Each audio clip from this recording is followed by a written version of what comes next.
office, two people are sitting talking. One of them apologizes to Yagami-senpai, saying that he was very sorry. Because of him his weekend was ruined. Turning to the young man, senpai says that everything is fine, because it's his job to train the staff. While the main character is doing something at the computer, the ward is sitting in the back, and our hero says that not everyone learns from their mistakes.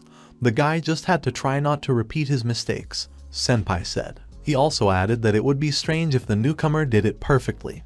He said, referring to his ward. Yagami says that if his ward understood everything, then he should have stopped talking and got to work. Hearing this, the young man agreed with his senpai, turning away from him and getting to work. At that moment, our hero heard that the guy's phone was ringing and drew attention to it. Turning to a ward named Takashi, the young man asks whether he thinks it or not, but Takashi's phone rings. Then when he heard this, he apologized and said that today was his girlfriend's birthday, as well as their first anniversary since they started meet. Hearing this and looking at his charge, senpai was very surprised, and then hearing this said that the youth could go. Hearing that he was released, the guy was very dumbfounded and asked if the director was serious about it. Then senpai said that the young man would only interfere here and senpai would cope faster, and so that the guy would better think about his mistakes. But the young man wanted to object to his senpai, and senpai said that he should not worry and said that the guy should not leave the girl only for an important day. Takashi, on the other hand, thanked our hero very much and said that he would go. The next moment the guy ran away, and our hero was left alone at the computer, thinking that it was necessary to deal with what was right in front of him. When he finished his work, he left, thinking that another day had passed, so he would go and have a drink and then go home. Then Yagami's friend saw Takashi, who was right in front of him, and then there was a girl behind him. Our hero asked what happened and why Takashi was here. He answered our hero that he could not forget what had happened. Then his girlfriend apologized for the boy's bad behavior, saying that she asked him and the boy told her the truth that he left his job for senpai. And then, giving the package, the girl said that she did not know if this was enough for an apology, but still, accepting the package from the girl Takashi, our hero said that he would not refuse. The next moment he saw that there was a set of different food and even some mashed potatoes in it. The young man replied that he would feast on this when he returned home and thanked the guys who brought it to him. Takashi told senpai that he had just come from work and maybe they could go to a restaurant together. Senpai said that he would refuse and better rest at home, saying that it was an important day for both of them. Then the guys suggested that they will take him to the station and our hero had no choice but to agree. Takashi was telling his girlfriend what senpai was doing all the time, and while listening to him, the girlfriend said that Takashi was constantly giving him trouble. At that moment senpai was walking right behind them. They say that it was certainly difficult to deny. Smiling, the girl said that Takashi often talks about him, about Yagami-san. Then our hero, looking at two lovers, thought that Takashi was a very good guy and he didn't want to spoil his anniversary with his girlfriend, thinking that he really appreciated him and that the young man took care of him very much. He also thought about the fact that the guy was too good a person and why didn't he go home the other way, the hero thought. Following the two lovers, Yagami-san turned around and suddenly saw a child running right under the truck. The next moment, our hero rushed right under this truck. Then the guys turned around and saw a terrible picture. The next moment everyone bent over senpai and cried. Our hero was lying on the road all wounded and bleeding. Then Takashi, along with his girlfriend, stood over him and told him to hold on, because the ambulance would arrive soon. Our hero said Takashi's name and thought about the ambulance, and then remembered that he wanted to save the child. The only thing he could ask was how the child was. Takashi's girlfriend said that the child was fine, just a little scared. In the next moment, the young man realized that he almost did not hear the voices of everyone and, apparently, he was dying. At that moment, thoughts raced through his head. The young man thought that he would like to be somewhere else and thought that it was time for everyone to stop crying. Otherwise he himself would become sad, thinking about what I wanted to live longer. Thinking about how old he was, realizing that he was only 29, he thought that he was not even 30, and the average life expectancy in Japan is 80 years. He wanted to be the one who lives to 80 years. And then suddenly a voice appeared, saying that there was a search to be somewhere else. Search results, approximately 431 million. Narrowed search, the one who will live to 80 years. Search results 6,600. At this moment, our hero thought about how it would be a shame if he died and lost all the skills he learned on the job. Senpai was wondering if everything was okay with Takashi, if he could make the same mistake. He was sorry that Yagami couldn't transfer his skills even to Takashi. At this point, the voice reappeared. The data transmission search was successful, and the search result was found, just one. Listening to this voice that spoke about all this data, the young man understood that this voice had been talking for some time, just like a Google Assistant. The next moment, stretching out his hand, he found himself in the lake, and then opening his eyes, he saw the sky and trees in front of him, thinking that he really had not died. Looking at his hand, our hero saw that his hand was not like a human and that his skin was not like that. Then getting up, our hero saw unusual creatures, asking who they were. Seeing the creatures in front of him, the young man thought that they looked like goblins. In the next moment, the creatures told our hero that maybe they were friends, because the young man fell straight from the sky, pointing up. Touching himself and his body, our hero realized that he had changed a lot. Then he built a chronology of events that he was hit by a truck, then he died, and then he became a goblin. He thought that maybe it was a reincarnation in another world and immediately fell, thinking that what happened. Did he turn into a goblin? Probably fate laughed at him. Goblin settlement. And since the young man was reborn and became a goblin, he began to get used to the local life and was already able to communicate with other goblins. Our hero was surrounded by many goblins the same as himself. In other words, he became part of their society without any problems. During this time, while the young man was there, he learned several important things. Goblins are insanely prolific. Females can carry children from several partners at once. Their life expectancy is very short, only 7 days. They reproduce very quickly and die very quickly. In this they are like rabbits. Goblins are born with certain kinds of skills. You can transfer a skill to a goblin who is nearby at the time of death.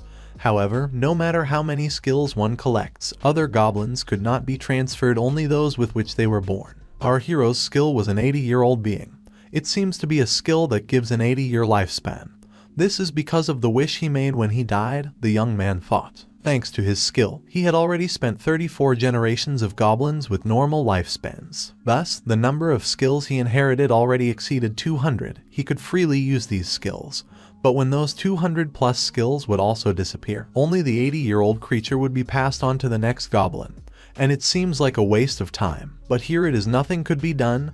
The only thing left to do was to accept it. In 80 years, he might come up with something. Heading through the forest, our hero jumped through it and thought that the forest was very dark. Looking around and realized that the goblin village was surrounded by this forest. The villagers live in solitude, so walking through the forest, our hero could eat apples, thinking about how delicious it was. His sense of taste was almost indistinguishable from that of a human, and that goblins were omnivorous, able to eat almost anything.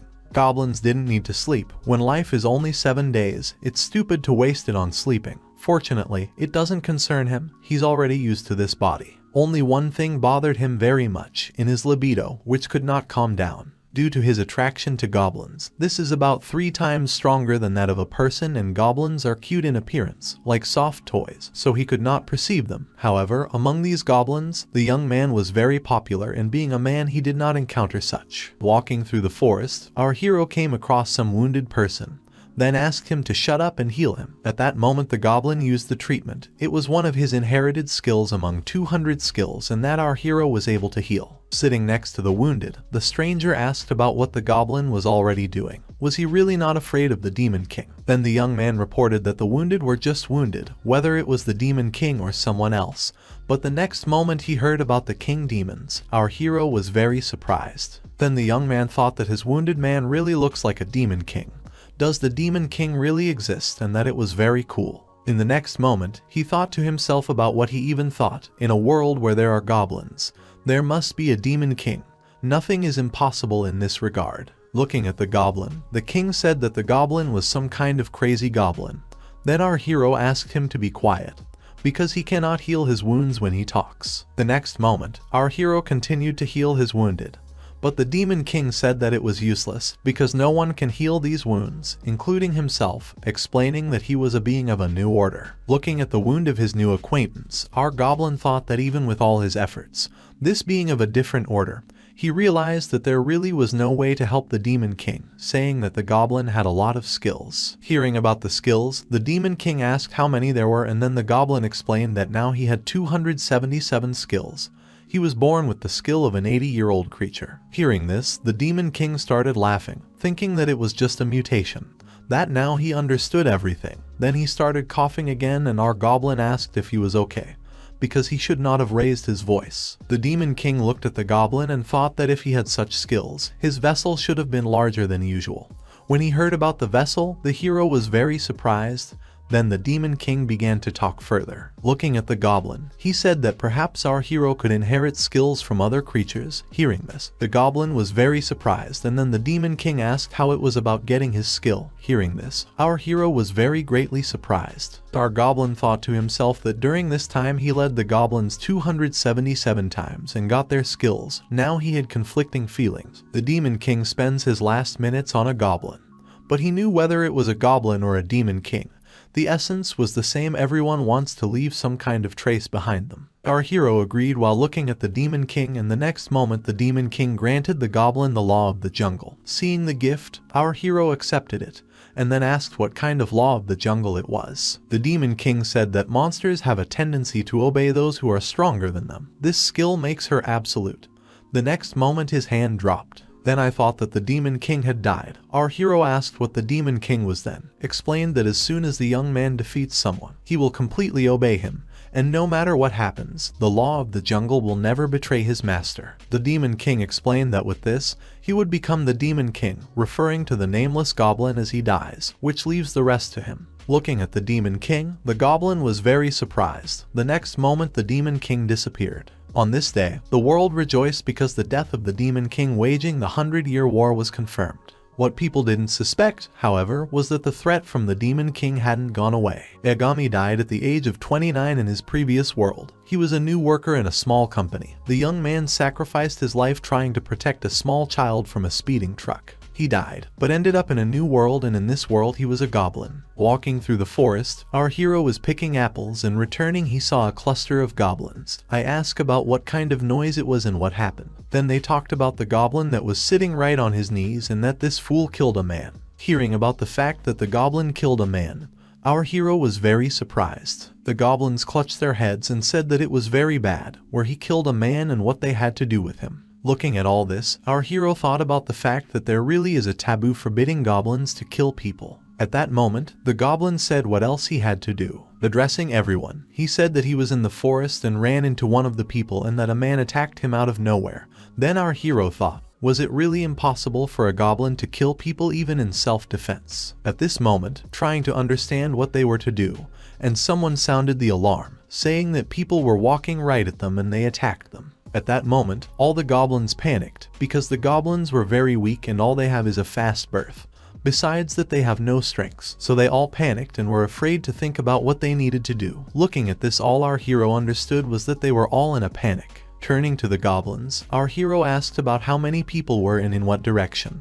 Then one of the goblins said that they were right in front of them, and there were 50 of them. Having heard about 50 people, everyone was even more worried. Then our hero asked everyone to calm down, talking about what I'm going to do. The young man was leaving in the direction where the people were supposed to come from. Then the goblins, looking at him, did not understand what the guy wanted to do, what he could do against people. At this moment, our hero supreme straight towards the people who were mounted on their horses, who arrived in the direction of the goblins. Turning to our goblin, they talked about being a dirty goblin and that now it was their turn to take their lives. Hearing this, the goblin said that he wanted to talk first, but the knight talked about her knights going forward.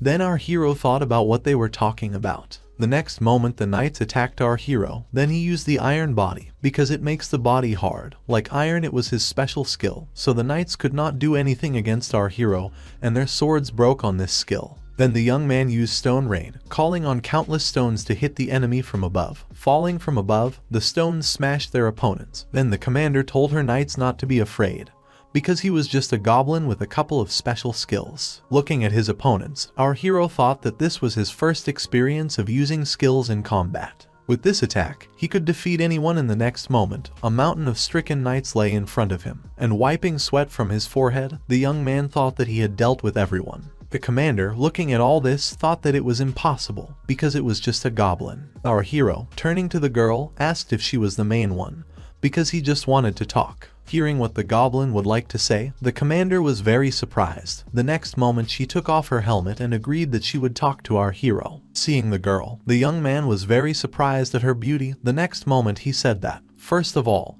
he admitted that they really offended people and did not expect that they could easily forgive them. But how could she attack their village so easily? The goblin said, were they really going to destroy them all? Then the girl said that it was just so, because the goblin attacked one of them and they would simply destroy the threat. Then the goblin said that this would not happen. Whether a monster has the power to kill people, it's only natural to try to destroy it. And then I turned to the girl. Our hero said that he knew that they had a judicial system in the village. Hearing what the goblin said, the girl was very surprised, and the goblin said that he was the judge of the goblins.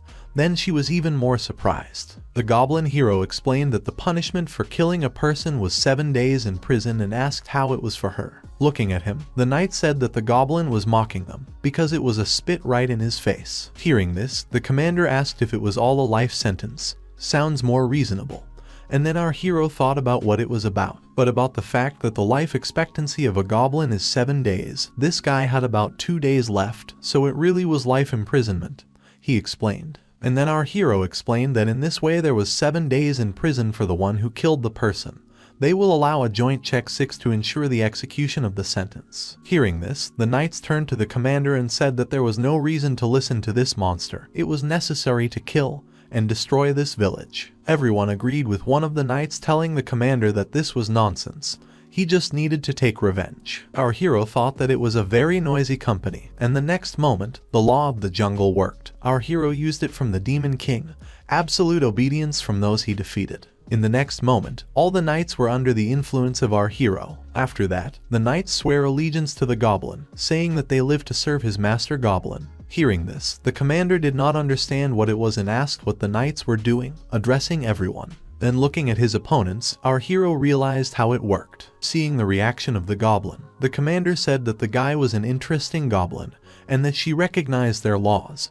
But their laws apply outside the forest. Then the young man said that it was fair. Referring to the little goblin, the commander asked if he had a name. Realizing that he was being asked about his name, our hero thought that, probably, his old Japanese name would sound strange. The goblins never called him anything special, and then he said that his name was Akira. Hearing this name, the commander said that it was some strange name and introduced herself, saying that her name was Karen. She was a security inspector and was at his service. Hearing the name of the girl, the goblin repeated it, and then the commander said that they were leaving and that it was necessary to help the wounded. The next moment, our hero looked after the girl, who was taking her knights away and returning to her village. Our hero returned to the village. Welcoming our hero, all the goblins said that the young man saved the village and that he was a hero. They were very happy.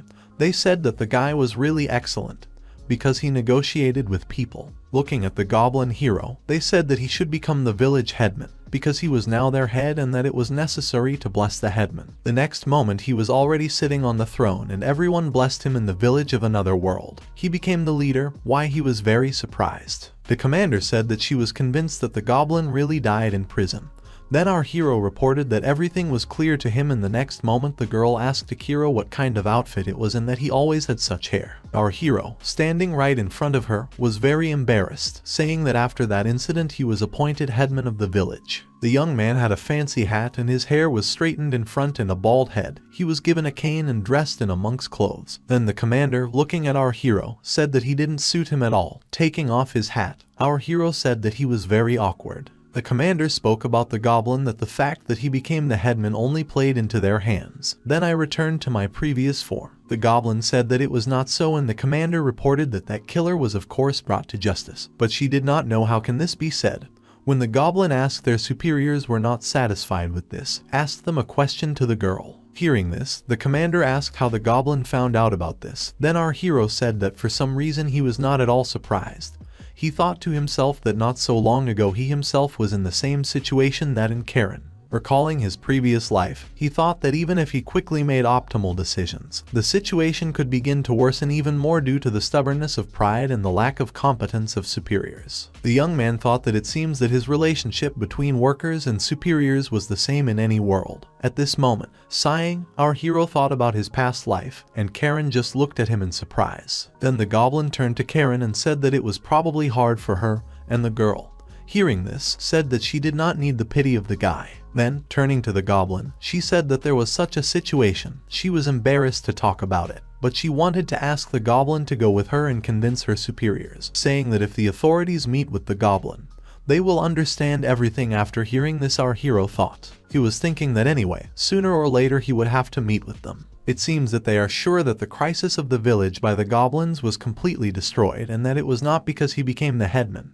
He was not just I couldn't just leave them all. Then, after thinking a little more, our hero said that he would go along with the commander. Coming to the city, all the people carefully looked at the goblin. At that moment, the commander was driving right on her horse, which looked even more strange, and then turning to Karen, she said that he was very embarrassed, but the girl said that he had to endure a little. This was to prevent the villagers from attacking him. People in this city might be scared at the mere mention of the word monster. Looking at Karen, our hero realized, thinking to himself that such a situation could be interpreted as welcoming a guest or capturing a prisoner. Perhaps this is the best solution for maintaining order, our hero thought. The next moment, as they drove through the city, he realized that the people didn't look scared and that it must have been because he was a goblin. The commander explained that for some time it was considered fashionable to keep a goblin as a pet, unlike their relatives, not only more modest and gentle, but also considered quite cute. Goblins are certainly cute, even from his point of view, our hero thought. For someone who has been transported from another world, they are like talismans. Then the commander reported that this trend faded rather quickly, apparently because of that notorious 7-day life, and our hero said that this was not surprising. Riding a horse and talking with a girl, he rode around the city, and looking at him everyone said that he was very nice to them. They were interested in what the goblin was doing here, saying that few could remember the last time they saw a goblin. Having reached the main building, our hero thought, finally, that this close attention was over, and then, getting into the building, our hero realized that it was a large mansion in which he got. Then the young man reported that he would like to go to the toilet, and a maid appeared in front of them, saying that she would show the way, thinking to herself that the goblin was very cute. After taking our hero to the toilet, the young man sat in a chic room, thinking that Care could find peace somewhere. Was this mansion really that big? Looking around him, our hero thought, and it was just a toilet. The next moment he looked out the window and saw in front of him a giant tree, and a man who was trimming this tree, climbing onto it by a ladder. Going out into the garden, the goblin asked if it was true that a person takes care of this garden every day. Then, seeing the goblin in front of him, the old man was very surprised, because he had not seen people like him here for a long time, and asked if the goblin had been captured. Our hero, looking at the old man, said that he came here of his own free will. Hearing this, the old man was very surprised, asking about why the goblin was here. Was he really going to attack this city? Then the goblin said that it was not so, because he came to negotiate. Hearing about the negotiations, the old man was very surprised, and then the goblin said that recently one of his relatives killed a man and that the old man must have heard about it. After a little thought, the old man said that he thought he had heard about it. Then the goblin reported that he had come to take responsibility for everything, and when he heard this, old man asked if the goblin was the killer, to which our hero replied that it was not so, but he was appointed representative, so he will have to apologize. Hearing this, the old man understood what the purpose of the goblin was, to save his native village from destruction. But the goblin reported that this was also not the case. Then after hearing this, the old man became interested in what was the reason. Our hero began to explain that both humans and goblins can make mistakes, but it's okay to make mistakes when someone learns and does not repeat them. That's why not to miss the opportunity to learn from this mistake. He came to apologize. Then, looking at the goblin, the old man chuckled, and then asked if the goblin had come from the toilet. Hearing this, the goblin shouted that it was true, saying that this toilet was of poor practicality, and was built ridiculously. It is more difficult to think philosophical thoughts in him.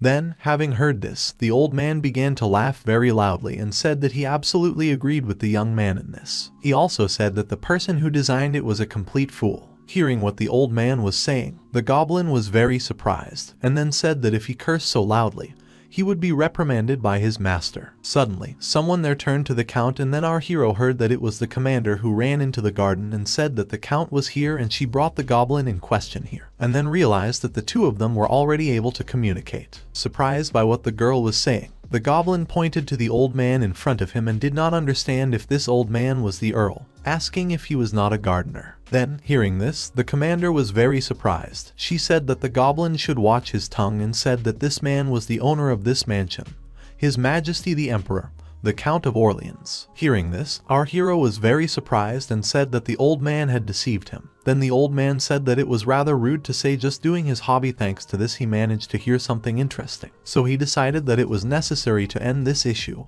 and told the goblin to follow him.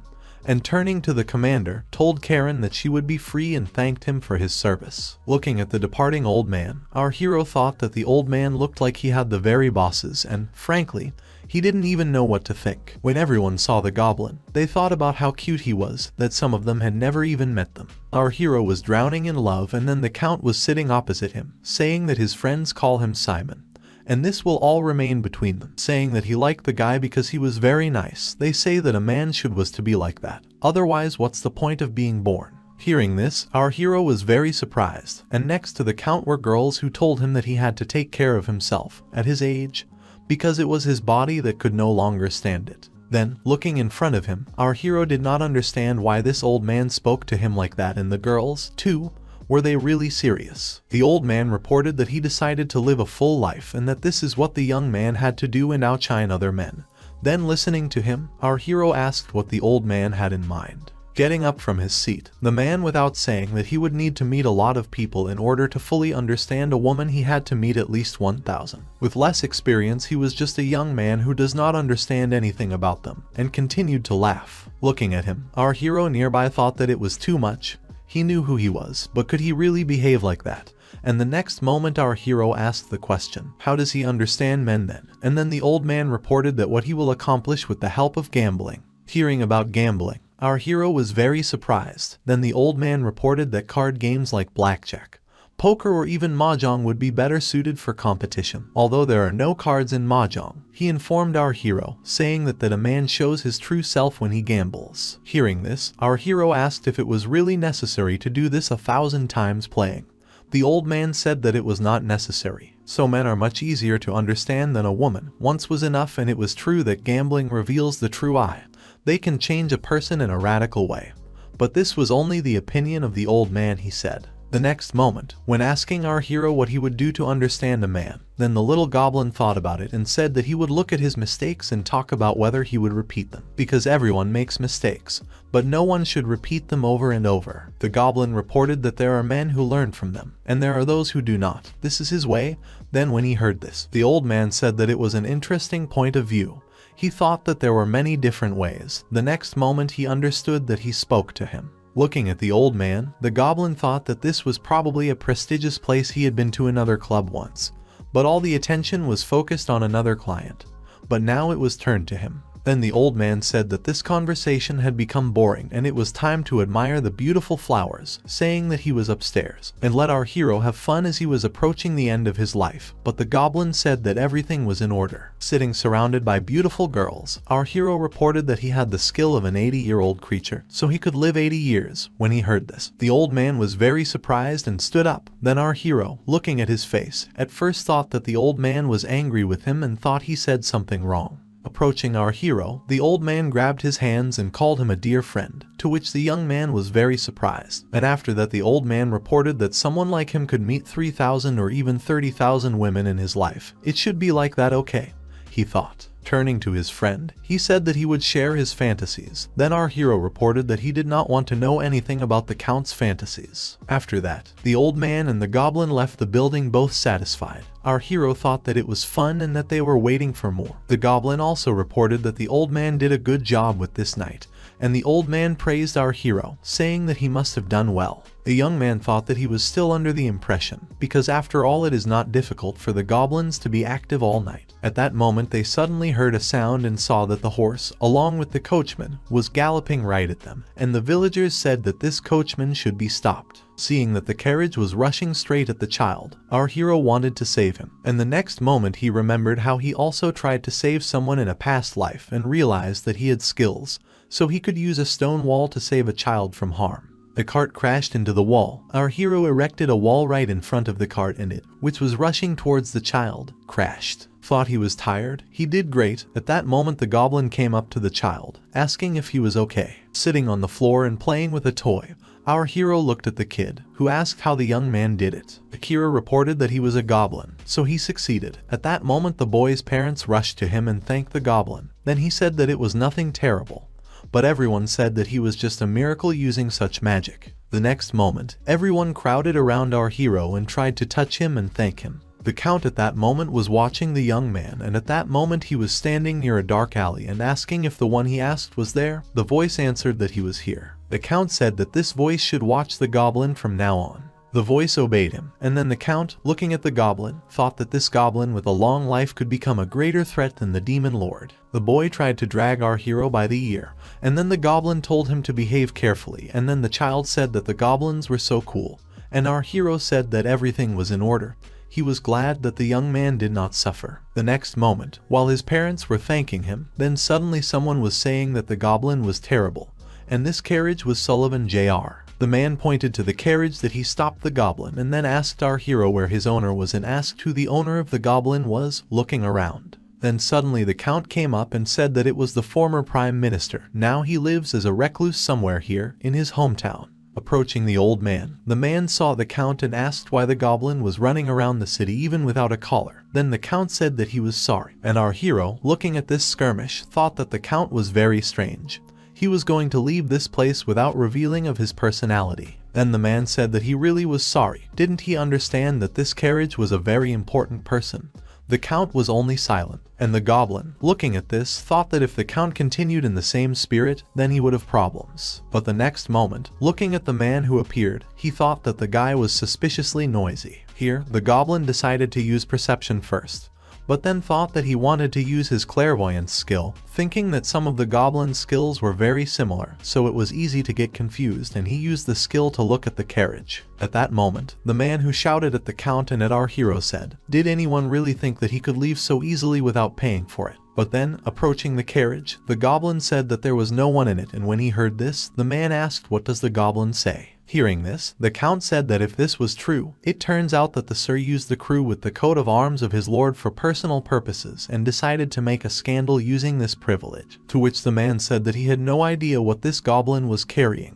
Having heard that the man denied, the Count asked him if that was really the case. The next moment the man was tied up and he was yelling at everyone to get their hands off him and that he was being told he was in dangerous driving and causing damage, so he needed to calm down. At this moment, the Count, who was standing nearby, thought that the man was very noisy. The man cursed the old man, saying that he would destroy him. The next moment, everyone told the man to keep his tongue, because this man was not easy.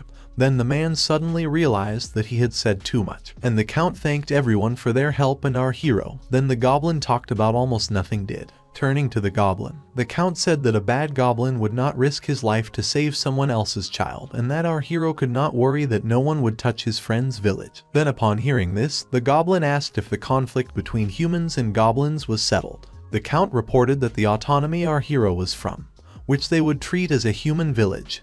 Then the goblin thanked Simon. Simon, referring to our hero, said that he, however, was forced to send his man there and said that Karen would play the role of a hunter and observer. Then the goblin said that this was of course not a problem. Our hero thought that it would be good that it would be Karen, because it was possible to find a common language with her. The next moment, our hero returned to the village and, turning to all the villagers, said that everything was in order and that he agreed with the people they would not be killed, and the village would not be destroyed. On hearing all this, they said that, as expected of the village chief, that he was amazing. The next moment, all the female goblins began to ask the boy to be their man, and they made children. But our hero, as always, laughed it off and said nothing to them. The next moment he announced that they would have some changes and said that he was going to pass laws. At that moment, Karen was standing nearby behind a tree and listening to what the hero was saying. The goblin reported that the first law was not to kill people, and this was the most important rule. Then all the goblins obeyed our hero. At that moment, Karen, standing behind the tree, recalled what the Earl had told her, and the Earl asked her to continue to watch this goblin. If she noticed any suspicious little thing, she should immediately inform him. Hearing this, when the Count said it, the girl thought about how she was constantly in sight, and how the goblin could do something suspicious. At this moment, our hero was talking with his comrades in arms, saying that if everything was clear with the laws. He asked if there were children with attacking skills here. They raised their hands and said that it was them. Karen wondered what the goblin was going to do, and upon noticing her, our hero was surprised that Karen was right there. Seeing her, the goblins became very nervous, saying that it was a man and that they were scared. Then our hero reported that everything was in order, because this man was his friend, the young man explained. Karen stood behind our hero, asking a friend to let them clear something up. She was appointed as an observer here, and if the goblins do not harm people, then she will not do anything to them either. Hearing this, the goblins thought that it was very scary, and then our hero asked Karen how she was going to work with it. The next moment, looking at the sad eyes of the goblins, Karen cleared her throat and approached them, stroking the guys on the head, apologizing and saying that her name was Karen. She would simply accompany and guard their headman, and that she was on the side of the goblins. Hearing this, the goblins thought that the girl was very friendly and became embarrassed. They also liked that she smelled good. At this point, our hero was talking about how he hadn't told everything yet. He was thinking that they should have built a garrison. If they organized properly, they would be less likely to run into people. Then Karen said that even if they are organized, the life of a goblin lasts 7 days. Was this true? The girl asked our hero and said if it seemed to the young man that they would stop working faster. Then our hero reported that he also thought about it, and explained that from today, pointing to the goblin, the young man would be Hanzo. Now that was his name. Hearing this, Hanzo asked again, pointing to himself. At this moment, Karen was very surprised, and then our hero thought that this would be more of a characteristic,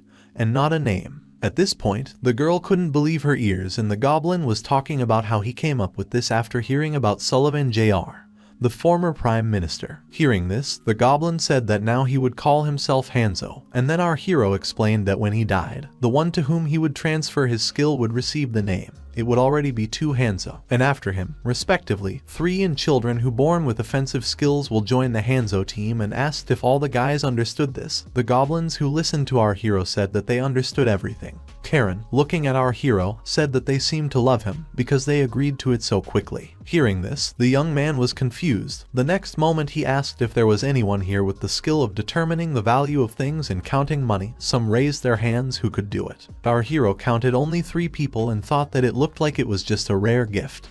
And referring to one of the goblins, Akira said that from today the girl was one Kinetopia. When she heard this, the girl was inspired to say that she was, and that's all relied on her. Karen, observing the whole situation and asking what the goblin would do with people, and then our hero said that if they want to trade, they will deal with this goblin. If the goblin commits a crime, his fate will be decided by the judge. Even if the previous goblin will disappear, the next goblin also has a skill.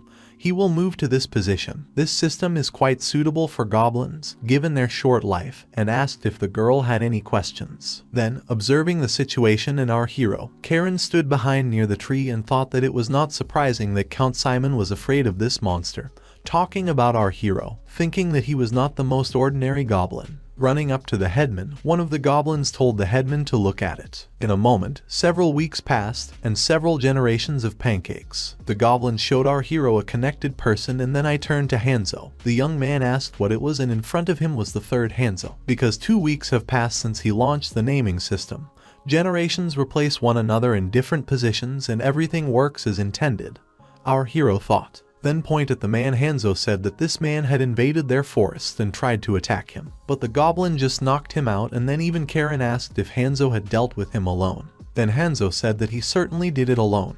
He defended the village, as ordered by the headman. The goblin, looking at the man, understood that it was not one case in a month when a man invaded their forest and tried to attack, so this is legitimate self-defense, our hero thought, looking at the man who was tied up near the tree. Then the young man told the goblin to take him to Karen. Then the goblin hesitated a little and our hero asked what happened, but the goblin embarrassedly said that everything was in order. Then our hero asked to tell him what happened. Maybe he could help himself, and the embarrassed goblin said that he promised today make a baby. So he waited and couldn't wait for his shift to end. Akira understood that it was a death flag, thinking that the goblin begins to make children towards the end of his life. Then the goblin looked at our hero in surprise, and the young man said that he would take care of the rest himself. At this moment, the goblin was very surprised, but our hero said that since he made such a promise, it was not worth delaying with this, and said that the goblin should go and do it. Hearing that the headman gave him the go-ahead, the goblin was very happy and thanked the headman as he ran away. Then, looking at the person that was right in front of him, our hero thought that it was necessary to transfer this guy to Karen. But Karen, appearing in front of our hero, said that this was not necessary. Seeing her, the goblin asked what she forgot here. Karen said that she listened to their conversation with Hanzo and she knew people like Akira. Then I wonder, our hero asked if people like him, and Karen explained what she wanted to say, saying that he was a guy who takes everything on himself. In the end he is left with nothing. The goblin just laughed. The girl said that in any case this is an interesting topic. She allows goblins to inherit one name from generation to generation. Referring to the hero, he said that it was so, although a lot of time has passed. But the effect does not cease to amaze, and the girl then she spoke and asked what the goblin was talking about. Then the young man offered to look at the person. Looking at the person in front of him, the goblin explained that he was sleeping. He had several cuts on him, as well as a couple of bruises. Then the goblin used fire and stone rain, showing Karen his skills. He thought that the goblin used the same skills, and then looking at it, Karen did not understand what it meant. Karen then said that goblins transfer their skills when they die. Was that true? So it's not surprising that they had several skills reported. That was the case, until now the skills were transferred to the boom. After hearing this, Karen asked this again. Our hero explained that a child with the ability of arithmetic could gain the ability of strength simply because he happened to be at a funeral, and Karen said that it was pointless. That when a person acquires a skill, in most cases, he creates energy with an ability that he already has or chooses something that is compatible with it. Then the goblins have a big gap, and then Karen understood why this system was. Goblins with offensive abilities gather near Hanzo, which keeps skill research in that circle. Our hero explained that until now this was a rarity, 3 skills of the same type and all in one goblin. What he thought after he was hit by a truck, it's a pity that he could not transfer his skills to someone. Then he thought that he wanted to transfer his skills to Takashi, but the girl who was next to him, namely the same, simply because it would be much more effective. Goblins don't think about it, they just pass on their skills. Akira wanted to change this because he tried to implement a succession system. He also said that even a goblin with a lifespan of 7 days can achieve a lot. Karen talked about how they would then have to recognize the goblin as a threat. But our hero reported that everything was fine. Because he was here while he was here, the goblins would not be hostile to people and asked the girl not to worry. He would mow down possible conflicts. Karen reported that then our hero would have to live a long life, and our hero reported that he had at least 80 years, because he was an 80-year-old being. While our heroes were talking, someone was running through the forest, thinking about where he was and where he disappeared to. The creature that was running in the cloak used search selection. By skill, law of the jungle. Yet the Demon King is alive, and then someone in the cloak thought that it was getting closer and closer to the Demon King. Even if he was dead, she won't be stopped. This time she won't lose her place next to the Demon King. Meanwhile, a new problem was approaching. Our hero wrote a letter, thinking that he had finally finished and getting up from his chair. He thought that how uncomfortable it was, sitting during the day, even though there was nothing to be done. Goblins do not know how to make good furniture. But then he thought that it was necessary to create a group with the skills of fine work. When Karen entered his house, she asked what the goblin was doing. Then our hero reported that he created the simplest legislation. Upon hearing about it, the goblin informed Karen that it would be legislation that could be shown to the people. Akira reported that if it was only about goblins, he certainly would not need all this, but in order to strengthen the status of autonomy, they had to show people that they have laws. Upon hearing this, Karen said that the young man really wanted to introduce him into legal self-defense. Hearing this, our hero was surprised, asked Karen, then she asked if the goblins have no such concept, because our hero had already mentioned this before. Then the goblin thought that it must have been when one of the goblins killed a man, and the goblin he said that of course there is. But he had in mind a little different. Having drawn 2 intersecting circles on a piece of paper, our hero painted over the area where they intersected. Karen agreed with our hero, carefully watching him. Looking at the goblin, she thought that one incident had already taught him so much. His idea of assigning names to goblins was just as good, and the girl thought that this goblin was not at all like an ordinary goblin, and she thought that she was to report it. Behind the goblin's appearance is a serious threat. And looking at the goblin, Karen wondered if the goblin himself understood this. At that moment, our hero heard screams and did not understand that it was Karen. Also turned around, and then they both left their house. At that moment the goblins, grabbing their children, ran to the side, and seeing this, our hero asked what was happening. Going out all around the headman, all the goblins surrounded the creature in front of them. The creature thought that it was a shadow clone skill right before her ear, and then said that this goblin was too interesting for a goblin. The next moment she attacked one of the goblins and talked about how she would no longer hold back and answer his question. At this moment, our hero came out and asked to wait for the creature that was right in front of him, asking about who she was and why she did it. The creature with horns looked at our hero and asked who he was, and our hero, turning to the girl with horns, said that he was a village headman. Looking at him, the girl said that she would ask him, asking if the demon lord was here and asking where the demon was. Hearing about the demon lord, Karen got very excited and grabbed her weapon. Seeing the girl, our hero thought about whether she was a servant of the demon lord, another race. At that moment, Karen was talking about the fact that the demon lord was dead and that everyone knew it, but changing her face, the girl screamed that it was a lie. The demon lord could not be dead and Kuro was sure of this. She said even now the demon lord was alive and she used search. Y equals at that moment, our hero began to glow and when he saw this girl, he was very surprised. Looking at the goblin in front of her, she asked why he had the skill of the demon lord. Seeing this, our hero glowed. And then looking at him, Karen asked, Akira, was it so? And then Kuro said that she understood everything. It was a young man.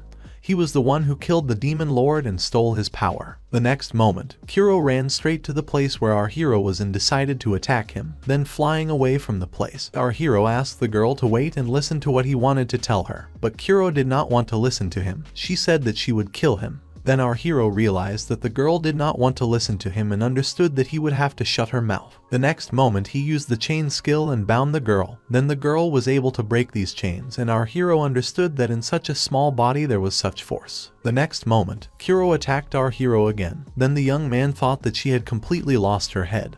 Kuro and then our hero used chains against her, realizing that she could not get out. The girl asked to let her go. Our hero turns to Kuro and that he did not mind, but wanted her to listen to what he had to say to her. The girl said that he was trying to fool her with his excuses and that he killed the demon lord and stole his skill. Our hero, approaching her, asked who, in her opinion, was the demon lord. Hearing this question, Kuro was very surprised and then the young man informed her that the demon lord was such a fool that he could allow a simple goblin to steal his skills. The girl said that of course it was not. The demon lord was cold-blooded, kind and strong. He was the greatest demon lord. Then our hero said that he would never steal his skills and that was it.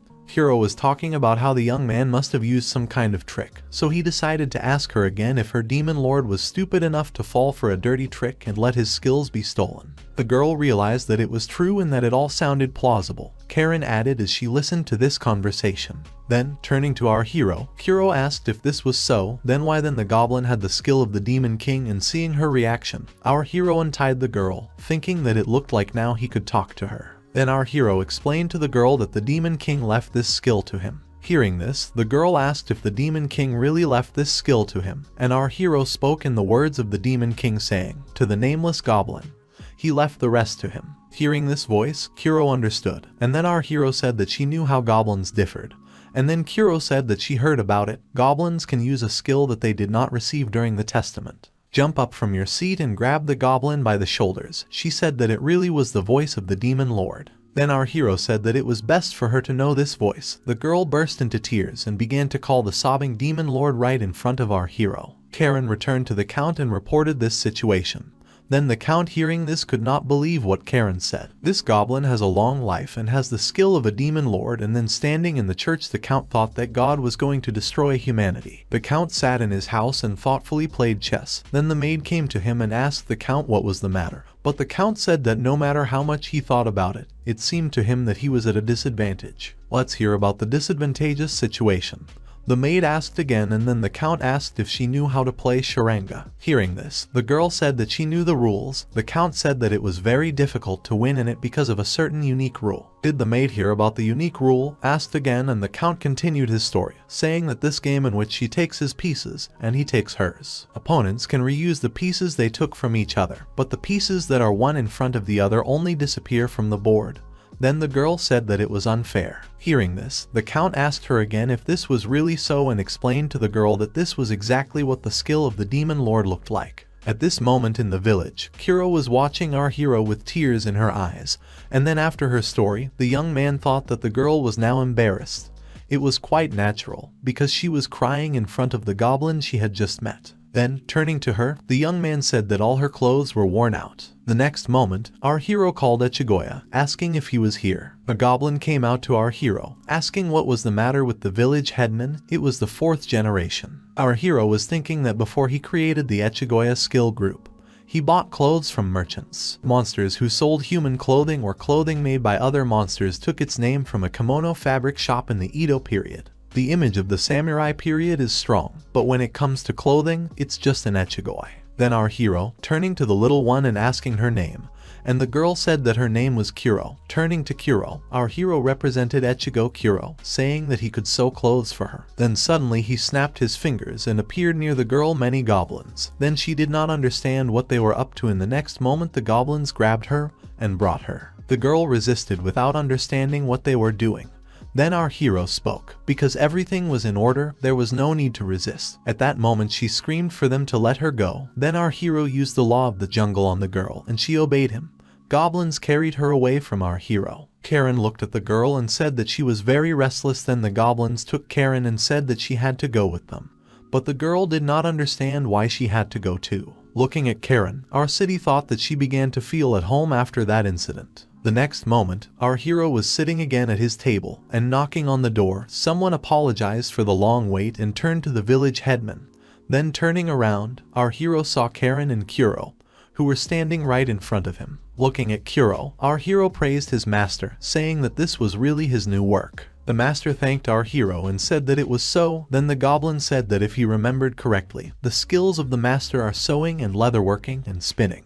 Then the young man asked if he had made all these clothes. The master said that it was so and our hero was very surprised, admiring what the master had done. Kuro, looking at our hero, asked why he made Kuro wear this. Then our hero said that she was very cute. It was painful to watch her wear these torn rags. Hearing that she was cute, the girl was very embarrassed and asked if the young man wanted her to look cute. Our hero said that it was so. The young man thought to himself that there are many variations of women's clothing and it was quite fun to watch. At this moment, Kuro agreed and turned to Ichigo.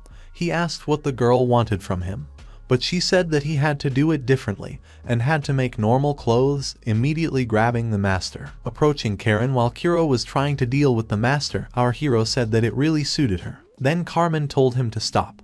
But turning to the girl, our hero said that it was really so. Karen just turned away in embarrassment, and then looking at your clothes and touching them covered that this fabric was not only beautiful, but also quite comfortable. Our hero understood that Karen had changed the topic of conversation. At that moment Karen said that she could not even think that this fabric was made by this master, and the young man said that if this was true his replacement, they could offer his technique to people. Hearing what our hero was suggesting, he told her that if this technique that originated from the goblin's skill would be lost after 14 days before that, it would be better to pass it on to the people so that they could use it more effectively. After hearing this, Karen said that it was clear, and our hero said something like that or they could sell the technique and get patent revenue.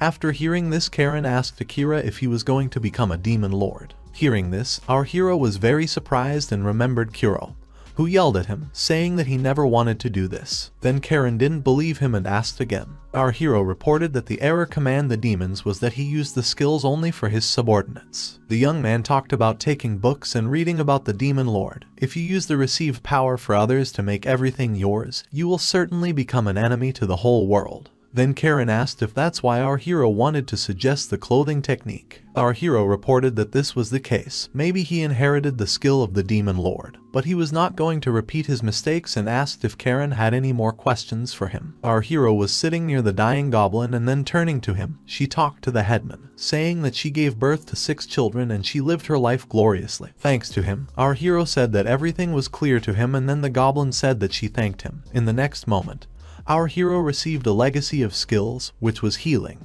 While all the goblins were drinking and dancing, our hero sat near them, thinking about his skill that he inherited, thinking that it is not uncommon, so they usually become redundant.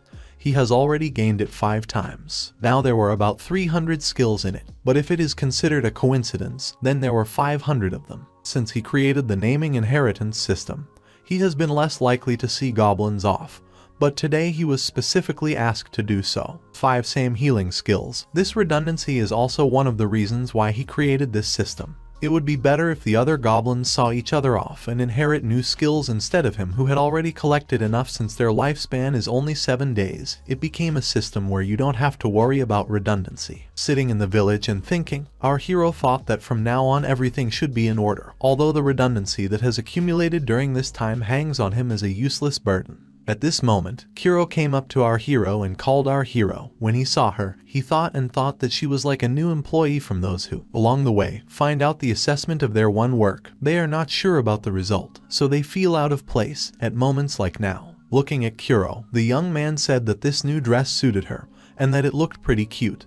Then the girl said that such flattery would not make her happy, and our hero said that it was not flattery, to which Kuro was even more embarrassed, and then said that her old clothes were worn out anyway, so she didn't mind wearing them. Then Kuro, turning to our hero, said that she wanted to ask him something. When asking about how much was left of his life, our hero informed her that he had the skill of an 80-year-old creature, so compared to the 7 days of an ordinary goblin, he could live up to 80 years. The girl was very surprised. Was there really such a skill? And then he said that in a week she would be surprised herself. Kuro said that it seems that the rumors that goblins can have many skills turned out to be true.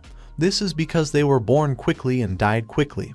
Was this the case? The girl asked our hero, sitting down next to him. Then our hero said that it was so. Goblins have a short life cycle, and since they were all born with the skill, there is nothing surprising in such diversity. When talking with our hero, Kuro said that she had never heard of the skill of an 80-year-old creature and asked if it was the same unique skill as the law of the jungle. Then when he heard about the unique skill, our hero asked if she meant the characteristic skill that only one possessed individual. Kuro nodded. Our hero, looking at the girl, asked if she had the same, and the girl said that Kuro did not have unique skills. They were quite rare, only the search skill and farsightedness. Our hero said that he saw her use the search skill to find the demon lord skill. Then our hero said that he knew about farsightedness because he also has it.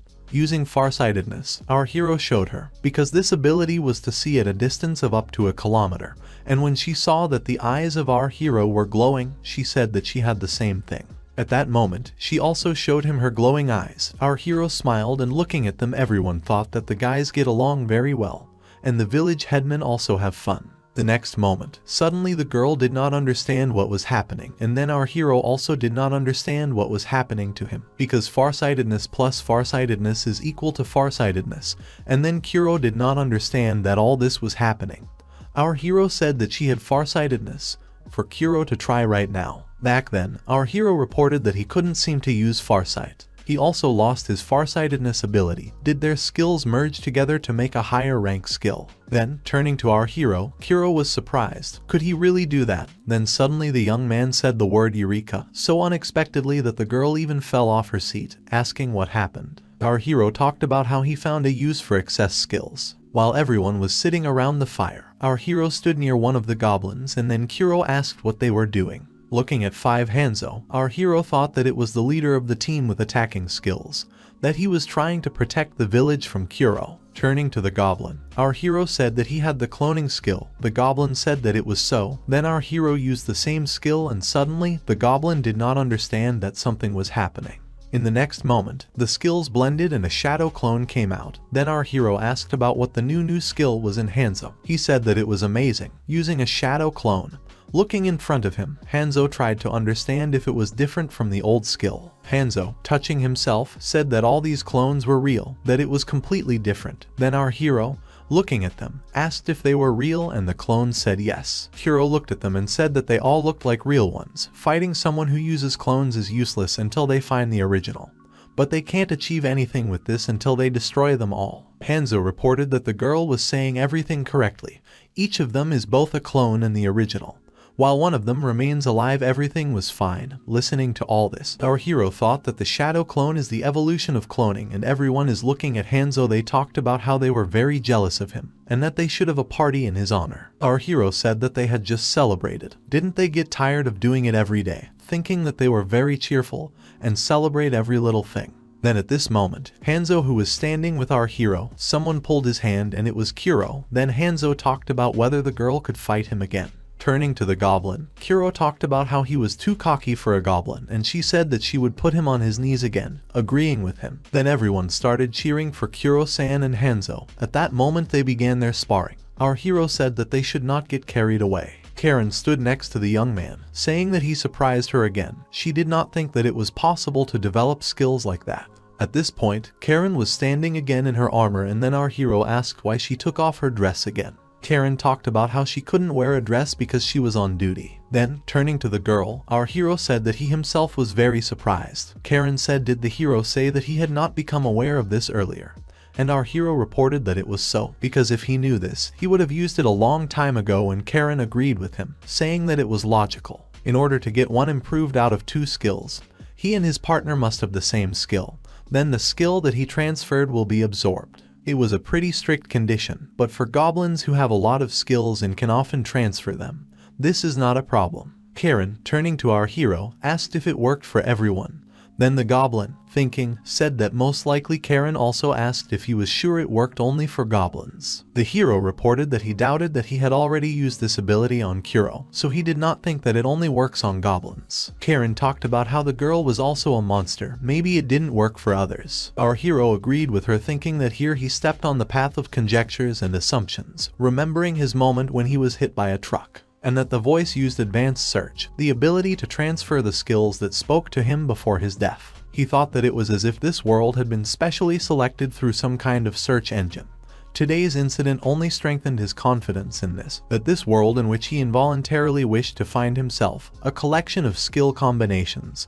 This system is consistent with his practice. This moment he recalled his previous life, where he praised his partner, saying that he had passed the accounting exam, and the young man told him that he studied during my work as a tax consultant, and our hero thought about what it was. Everything reminded him of his past world. Then he suddenly began to draw something on the ground, and looking at this, Karen was surprised. Then the young man asked if she had never seen such a game, saying that this game in which they move the pieces in turn, capture the opponent's piece. Then Karen said that does our hero mean the game of charanga? Then the goblin talked about what it means. The girl saw this game, only he called her shogi. Repeating the word, our hero said that the main detail that distinguishes shogi from other similar games is that you can reuse the captured figures without restrictions. Then Karen said that in charanga the pieces are divided into black and white, but there you can't use the pieces that you took from your opponent. Our hero talked about how it was like in chess, but Karen heard it for the first time and asked if this was a game of monsters. The young man reported that it was not quite like that and began to explain to her what kind of game it was. The chess pieces are divided by the colors of the players, and in this game the symbols change depending on the group the piece belongs to. Shogi have the same pieces on both sides that can be captured with the exception of the king. Then our hero thought that the same applies to skills. If he reincarnates in the world he dreamed of, then he should probably live by observing these rules. It was his guess. Thinking about it, our hero couldn't say something so absurd to Karen, and said that if he can share skills with other creatures, then it's not bad, because otherwise people might consider them a serious threat. Karen was just silent, but our hero thought to himself that if he could share his skills to enhance the plot, he thought it would be better to do it with everyone, including people. Then suddenly our heroes heard a noise, and Karen asked what it was. The goblin talked about the need to go see. The next moment our hero saw people. One of the people said that if the pests continue to resist, he will destroy them all. The goblins began to fight with the man, and then everyone, looking at him, said that maybe it was time to stop, if they weren't wasting a lot of precious time on these games. Then the elder ran up and asked what was happening.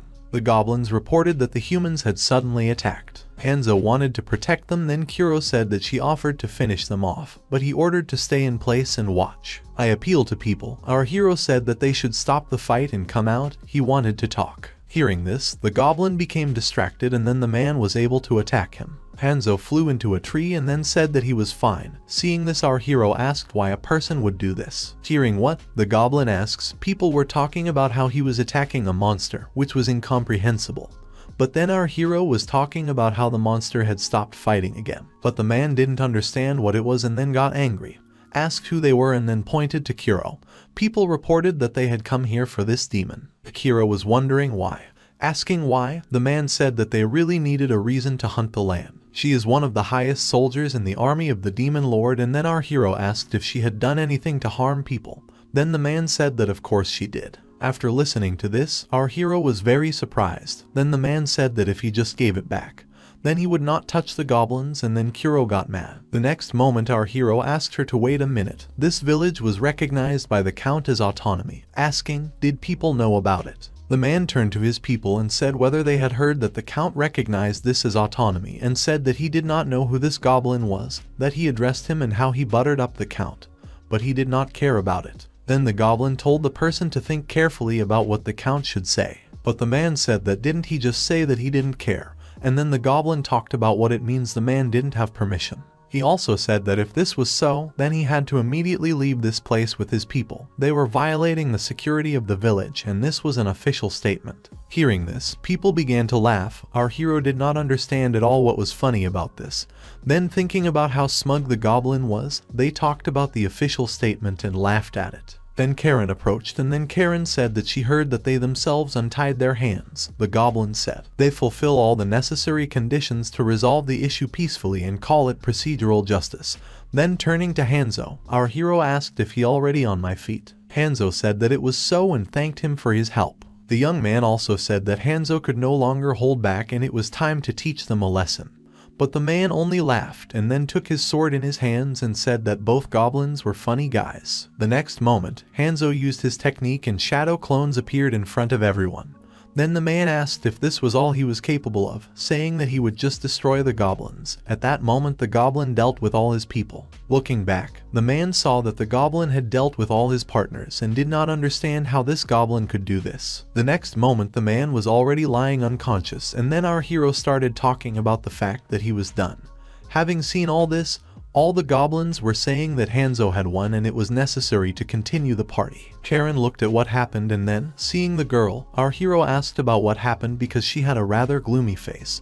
Then Karen said that from this moment problems could begin, and our hero said that they did everything that could. Besides, the people were the first to attack. There shouldn't be any problems. Was it true? He asked. Then Karen said that in this regard, yes. But then she said that the problem was that one goblin knocked down 4 cones and she was sure that they would warn the military what kind of power they had. Having heard this, our hero did not understand whether these 4 who were tied to the tree were famous. Looking at those tied up, our hero thought that they were really so famous. Did the guy talk about it and seriously asked if this guy didn't behave like the villains?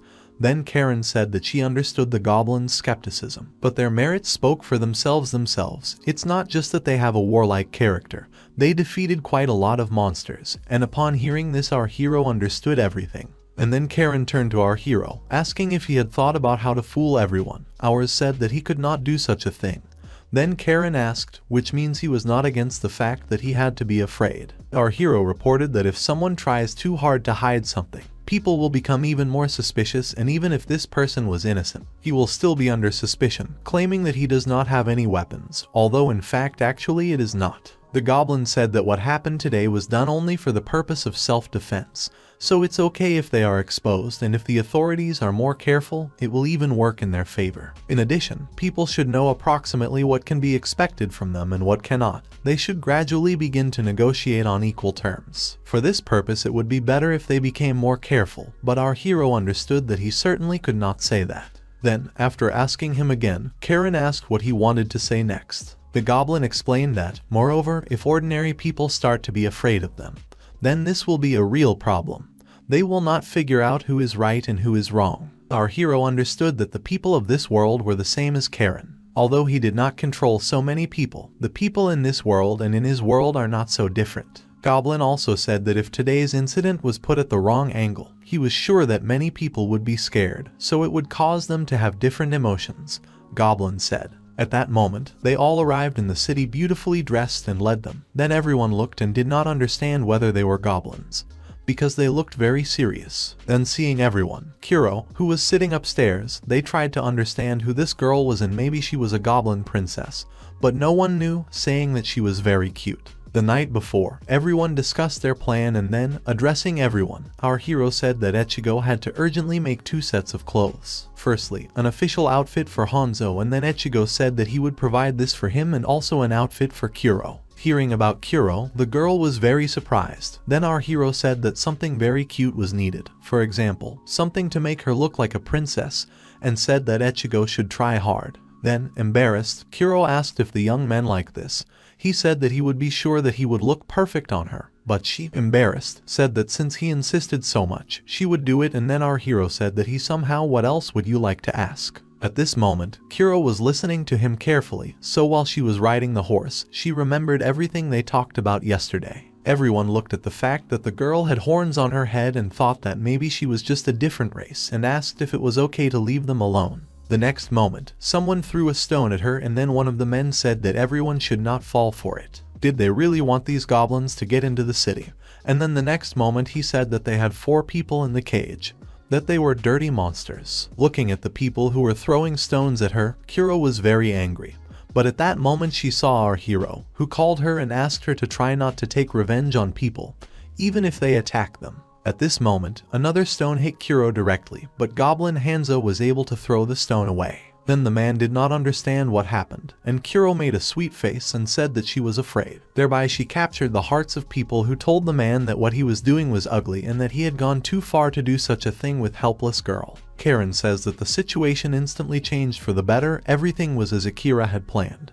Then our hero said that it was all thanks to Hanzo, because he stood up for Kuro. This was the key moment of the performance that Akira came up with, and Hanzo managed to do it plausible. That's why people began to empathize without asking if Karen had any more questions. He said that anyone can easily imagine the story of knights protecting their princess. At that moment, the count received a letter about the level of threat from the goblins, and after looking at it, he thought that a goblin with a long life and the skill of a demon lord and a bunch of different tricks, it was better to be prepared for anything. 4 guards were led to the count's castle, and then our hero walked along with Kuro. Seeing the castle, she asked if this was the king's castle. Then our hero said that it was not the king's castle, but the count's, but he was still a respected person. Then the girl was surprised and she could only watch. The next moment our hero greeted the old man, who said that it was good that his friend had come. Our hero took turns in front of Simon. Then he said that it was nothing, so that the young man would not take it into his head, because he had not done anything wrong. Then our hero said that he hoped that Simon would say this and asked what about the other goblins. Then the young man said that he sent them home. Some of them promised to conceive a child, among them those whose days were almost numbered.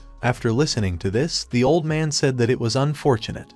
He heard from one person who was watching the parade that there was a cold-blooded goblin. He couldn't wait to see how much this goblin looked, wondering, and then looking at Kuro, who was right with the guy, asked if this was the girl he had heard about, and our hero said that it was so. The adventurers were hunting for Kuro, that there was no point in hiding it. After thinking a little, the young man decided to bring her here, and speaking to the old man, our hero explained that he could assure that Kuro would not harm people. Then the old man said that since his friend was saying this, then he believed, and asked if our hero had plans for today. The count loves to live life to the fullest, so he is impressed by a real man, and it seems he shows a special interest in lustful creatures like our hero.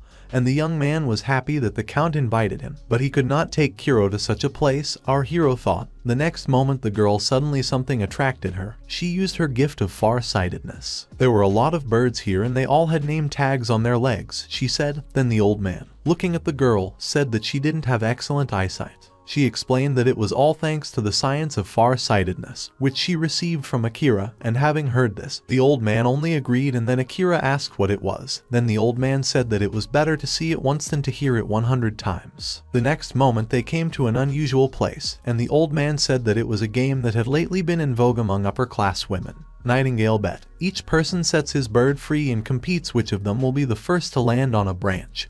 Then our hero said that it was quite elegant to let the nightingale go and put it on a branch. Mere mortals would not understand the thoughts of socialites, our hero thought. Then the old man said that a widow he knew asked him for a good nightingale, and was passionately engaged in their training.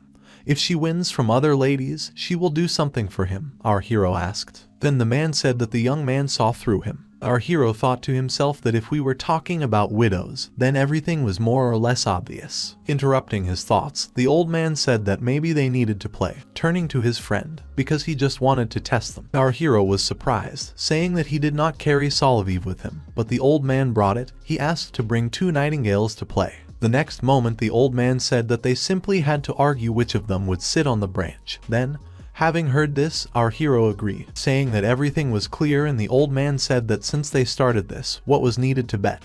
Having heard this, the old man said that if he wins, he will take one of his goblins, which our hero did not expect. Then the old man said that, probably, with our hero there was someone who sews well, because he will make this goblin sew very beautiful clothes for the ladies. Our hero did not expect to hear this from the old man at all, and asked what would happen if he won. Then the old man said that he would take measures to prevent this from happening again in the future by turning the hand of Kuro. Looking at the old man, our hero understood that the expression on his face had changed, which meant that he wanted people to stop chasing Kuro, that it was a difficult task, our hero thought, but then agreed to his argument. The old man said that he did not expect anything else, so our hero could choose any nightingale that was from the 2 cells that were in front of them. Looking at 2 cells, our hero said that he would choose the one he was pointing at. Then the old man said that his would be the one next to him. While they were next to the nightingales, they would not fly. Hearing this, our hero was surprised, and then, taking our hero by the hand, the girl said that when that bird was about to sit on the branch, its leg was pulled back. It was difficult to see, but there is a transparent thread tied around it, the girl said. The next moment Kuro wanted to turn to the count, but then our hero used the law of the jungle and asked her to be silent, after which the girl was silent. Then the count said that he had won, and our hero said that he had lost. Tomorrow he will bring Ichigo here. Then the count said that he was grateful for this, and Kuro carefully watched the reaction of our hero. The next moment the count was writing a letter. Then going into his room, Karen asked if the count had called her, and he showed her the letter that he had just sealed. Then Karen asked what it was, and the count said that it was a letter from superiors, with a question about the level of threat of the goblin. Here is the answer to it. Then Karen was wondering what the count answered, and the count said that he tricked our hero with the help of gambling. He did not use cards because he did not want him to be too careful. However, the goblin obediently retreated without causing a scandal, and he does not pose a big threat. He replied Graph. Karen, seeing this, said that everything was clear to me, and then the old man handed her the box. Seeing the box that the girl was holding in front of her, she asked what it was, and then the count said that it was a goblin slayer, a secret weapon against goblins who had become too strong, acquiring many skills. Karen wondered why the old man was giving it to her. The old man explained that the goblin saw through his deception and yet silently admitted his defeat, and that he did not take the bait that he had prepared. This goblin was too different from ordinary goblins. At that moment, Karen opened the box that the count gave her and saw a knife in it. Then he told her to use it as needed. The girl obeyed the order of her count. Looking at the dagger that was lying there, it was a goblin slayer, and its name spoke for itself. In connection with the various races living on the surface, people are one of the weakest, but they compensate for this by having a rather sharp mind. People have invented countermeasures against stronger races, a set of killer weapons. By infusing magic into this weapon, it can cause fatal damage to the chosen race. Even a small scratch, a blow from this dagger results in the instant death of the enemy, and so, according to rumors, 3 types of assassins were created: Dragon Slayer, Demon Slayer, and Goblin Slayer. Goblins have a short lifespan, but they are capable of harming tens of 1,000 people. Many people know this. While in the forest, our hero said that they live in this village and asked everyone to slowly leave. At that moment there was a man right in front of him who told him to shut up, calling him an insignificant monster and that he should stop trying to imitate people. And at this moment, our hero did not understand at all what the man was talking about. It looked like he stood firm in his thoughts to the young man. The man then said that he would punish the goblin right then and there, before the goblin did anything bad to people. The next moment he attacked our hero, and he used black flames against his opponent. The black flame came from our hero combining 2 flame skills to form a black flame, and after he sent the goblin to the afterlife, the skill passed on to him. An enhanced innate skill is inherited. Aiming at his opponent did not understand where they were aiming from. Our hero then engulfed him in fire, and our hero told him to burn to the ground until the very last drop of blood. Our hero wanted to seem bad, but he was just joking, because he just wanted to say something pathetic. Of course he did not burn the man and restrained himself. His inner 8th grader flutters at the sight of black and blue flames. In fact, he had always admired such things during his time in middle school. Looking at the knight, who was defeated, the knight could not calm down. And our hero understood that if he let him go just like that, he would simply return again, and he had a very strong sense of justice, which did not allow him to adequately perceive information. Therefore, the knight seems to wallow in his narcissism and thinks that one day he will save the whole world. Then our hero used the law of the jungle on him. Using the law of the jungle on the enemy, our hero reported that his enemy was strictly forbidden to attack and said that from that moment on the person could attack the goblins with anticipation. Then the knight said that he understood and would never again attack the goblins without warning. The goblin thought to himself that, of course, not being able to attack the thing would be bad. Then Karen suddenly saw our hero's face, thinking that the expression on his face when he used the black flames was like that of a demon king, and took up the sword. But then I thought that it was him who saw such things. Our hero, approaching the knight, said that he was strictly forbidden to attack, but from that moment he had to attack the goblins proactively. The knight understood. Then Karen, watching this, realized that a man who is ready to die for justice who believes easily changed my mind without hesitation. The Demon Lord's skill, Law of the Jungle, can force enemies to fall on their faces in absolute obedience. Karen thought to herself that she had seen his power before. What if Goblin Slayer was not enough to defeat our hero? She thought, and then wondered if her mind would be conquered as well. The next moment, our hero, having dealt with his opponent, approached Karen, and the knight went deep into the forest, and then the hero asked Karen what happened. Karen said that nothing happened, and our hero, looking at her, approached the girl and said that her face was deathly pale when he tried to reach her. Karen jumped back, and then she said that our hero had really become even stronger again. Seeing the flame, our hero said that he inherited it from the goblin whom he taught yesterday. This is a combined skill, and asked Karen if our hero could inherit them. Then our hero said that it seemed like it was so. Then Karen realized that the other goblins would also become stronger and stronger thanks to our hero. The Count reported that everything was under control, but he had prepared this secret weapon. It's true that over time even ordinary goblins will become stronger, and one of the only goblin killers will not solve anything. If you don't do it now, then it will be too late, Karen thought. At this moment, our hero, turning to her, said that he needed to return to the village, and Karen followed him. The next moment, our hero was returning to his hut, and then suddenly someone knocked on him while he was sitting behind his books.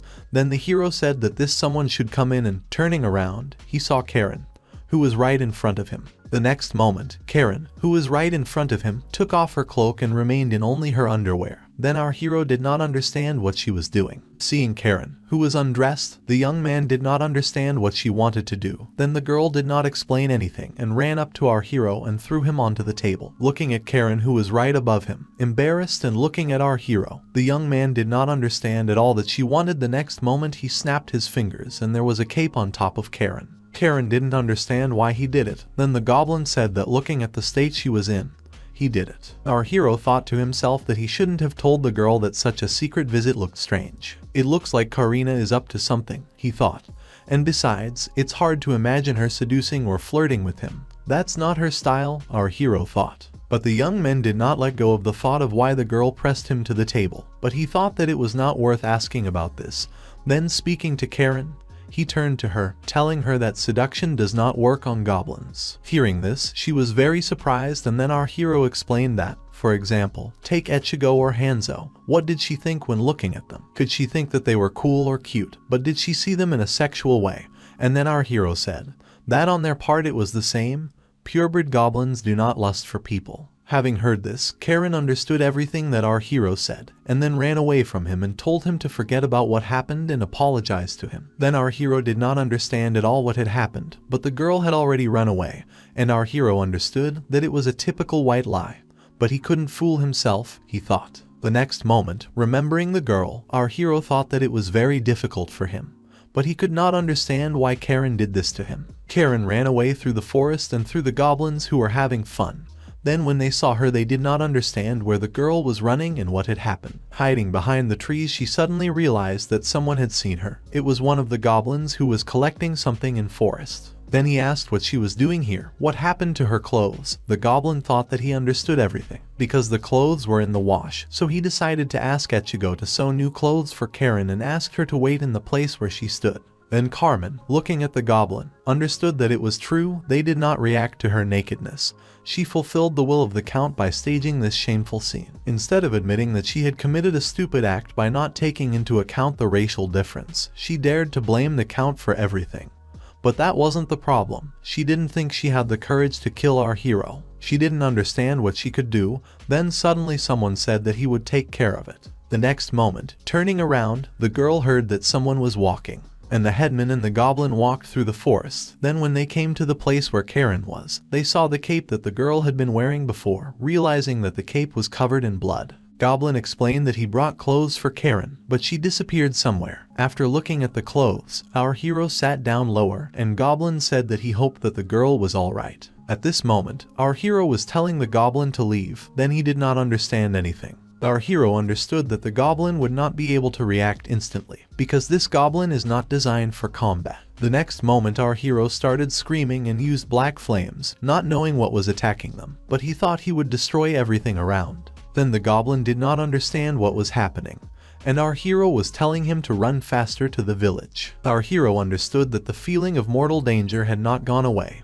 and did not understand where the killer was, shouting for him to show up. The next moment he used a flash and lit up everything. Akira saw that there was a man standing on top of the mountain who was holding Karen, and the next moment he was throwing her down. So our hero tried to catch her, thinking about whether Karen was okay. The next moment, this someone pierced our hero with a dagger. The next moment our hero looked at himself and realized that he had been wounded with a dagger. At that moment, his blood began to drip on Karen, and he did not understand, saying that this simply could not be. At that moment the man who was right in front of him began to smile. But Akira managed to escape using his skill, and already our hero was hanging behind this man using his shadow clone, because it was an improved skill that he inherited from Hanzo, which he was able to use against his opponent to escape. Turning to the opponent, the goblin asked if that was all. The next moment he used a gravestone and hit his opponent. It was a combined stone rain skill that hurls a stone pillar the size of the user. The next moment he saw a knife that had fallen out of his hands and was trying to figure out what it was. The next moment, stepping on the ground next to the man, where the dagger with which he pierced his clone lay, Akira felt that it was a feeling as if death itself was aiming at him. Karen stood up from her seat and informed our hero that it was a goblin killer. At that moment our hero realized that Karen was alive, and that she had woken up, and Karen was looking at our hero. Returning back to the village, our heroes stopped at Akira's house, and then, while dressing Karen, the goblin apologized that he could not sew clothes better than Echigoya. The next moment the girl drank a drink and said that it was nothing. Karen thanked him. Then the goblin slayer lay in front of her and, looking at him, our hero said and asked about this dagger. Karen said that as the name suggests, this weapon is specifically designed for killing goblins. It is enough for a goblin to simply touch it to die instantly. Our hero realized that, as he thought. At that moment he literally felt a mortal threat emanating from him. Our hero thought, looking at the weapon in front of him. Then turning to Karen, and the goblin asked, it means Simon still saw a threat in him, and then Karen was surprised and asked if the young man really knew. Then our hero said that he guessed. After all, this old man is still a cunning one. It's not surprising that he's up to something. Hearing this, as she asked if our hero was angry, the young man said that this was not so. He assumed how the old man felt, because he was a politician. If he loses his vigilance, this could become a big problem, and this was all clear. But why did everyone constantly beat around the bush? After hearing this phrase, the girl did not understand what he was talking about. Our hero said that, judging by the way they tried to kill him, but for them he was a real enemy, and a monster, why didn't they send a punitive detachment, like that time, or troops? The girl said that he was right, and she only now realized that the count never acted directly. He reported to his superiors that there were no problems, but was preparing countermeasures behind their back. After listening to this, our hero was very surprised and said that this meant that this was an unusual situation. Then Karen said that no one does this to simply kill the monster. They can only ask the Count himself about his intentions. Our heroes visited the Count, and, sitting in his chair, he realized that it was a failure. The next moment, Karen asked to accept her sincere apology, but she could not kill the goblin killer, and defeating our hero with seduction also did not work. At this moment, our hero stood next to her and thought to himself that he felt decently guilty. The old man said that everything was clear to him and asked why our hero came here. Did he want to take his life? Then our hero said that he wanted to hear his story of this version. The old man did not understand this. Then our hero continued talking, saying why the old man avoided a direct confrontation with him. Then the old man explained that the goblin race can adapt depending on its environment. Hearing about this, our hero asked again. Then the old man continued to say that if they live in dry places, they will become resistant to heat. Accordingly, in cold climates to cold, their body adapts to the environment, even if there are radical changes around. Then goblins can simply adapt to them in just a few generations. Having destroyed this, our hero thought, similar to the theory of evolution, and then the Count said that about 50 years ago the entire goblin race was on the verge of extinction. The reason for this was some stupid trivial thing, and he said that he would not focus on this detail. And in general, then people began to intensively destroy goblins. Hearing this, Karen asked if this was true. Then the old man continued to ask, as our hero listened further. Then the Count said that the remaining goblins had adapted to the new conditions, and the old man said that it was so. The last survivor of the goblins received a completely new skill. It had 3 effects. Firstly, immortality. The last surviving goblin could not die, no matter what. Our hero said that this is a skill for the survival of the last goblin. Second, it was useless reproduction. He multiplied into several hundred descendants in exchange for his life. It turns out that he was the ancestor of all living and living goblins. The old man said that this was so, and finally, thirdly, he could use all the skills that all goblins possessed. Upon hearing this, both Karen and our hero were very surprised. Then the old man will continue to say that it was a goblin who had thousands of skills and 1,000 people died at his hands. Now they hardly remember this, but whenever he destroyed the goblins at the community level, he took extra precautions. Hearing this, our hero realized that if he had first attacked the village, then it is unknown how the goblin would have begun to develop after that. The old man said that the goblin thought in the right direction. An ordinary goblin would attract such attention. But in a situation with him, it is natural to be careful. And earlier our hero said that they judge others by looking at their failures. So it is important not to repeat the same mistakes, in which case it is likely that our hero will create a new species. Turning to the young man, the old man asked if he was too carefree, but then our hero said that he thought that the count did not quite understand him correctly. Akira didn't say that a series of mistakes can lead to a dead end.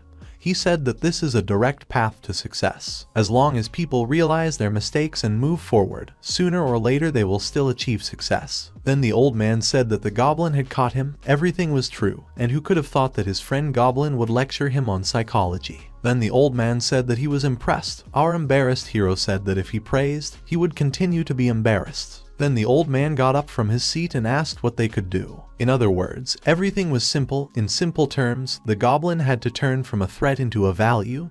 That's all. Turning to the count and asking if he had any other questions about this situation. The goblin said that the old man probably decided that he was too dangerous, so he sent an assassin to him. Was this true? Then the old man said that it was true, although he could have harmed him, however. The next moment, Karen interrupted him, saying that the count really believed that he could trust Akira, but he himself constantly said that Akira was suspicious. The next moment, both of our heroes realized that they could not let Karen know about their affairs. And then the old man said that these were men's secrets, which Karen did not understand at all. Our hero just laughed. The next moment, the old man said that even if he trusted him, this did not mean that other aristocrats would recognize him. Turning to Simon, our hero said that he wanted to ask him something. Then Simon asked what it was. Our hero said that speaking about this, influential people were interested in immortality, and the old man spoke about what he believed, that it was so, and the young man said that he thought so. Influential people all over the world were striving for this. It seems that this reality is no different.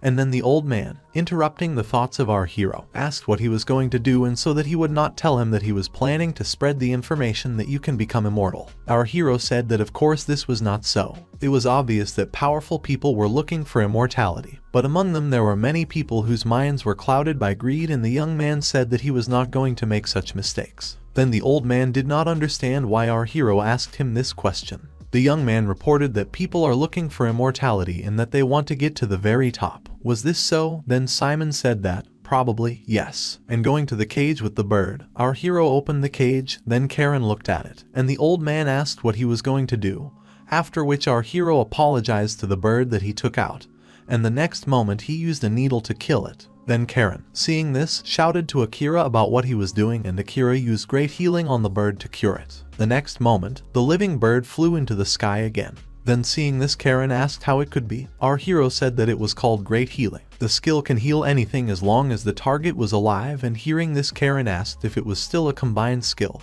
or not. Then the hero admitted that it was so. Looking at the bird in the sky, the old man said that it was amazing, and the old man said that the ordinary healing skill could not heal the pierced heart, but the young man said that the great healing skill could do it. The next moment the bird took revenge on our hero by marking his forehead. Then the young man apologized to Mr. Nightingale, and Karen, trying to wipe and help our hero, said that these consequences would be a lesson to him. The next moment the old man began to laugh. Then our heroes looked at him in surprise and asked what happened to the count. The count said that it really looked like something valuable, but after hearing this, our hero was delighted, saying that he could become their indispensable lifeline, because you never know where and when you could get injured. Our hero involuntarily recalled a situation. For example, when he was hit by a truck on the way home, and then the old man interrupted him, saying that no matter how dangerous the goblin was, the aristocrats would not suffer if the young man could heal anything.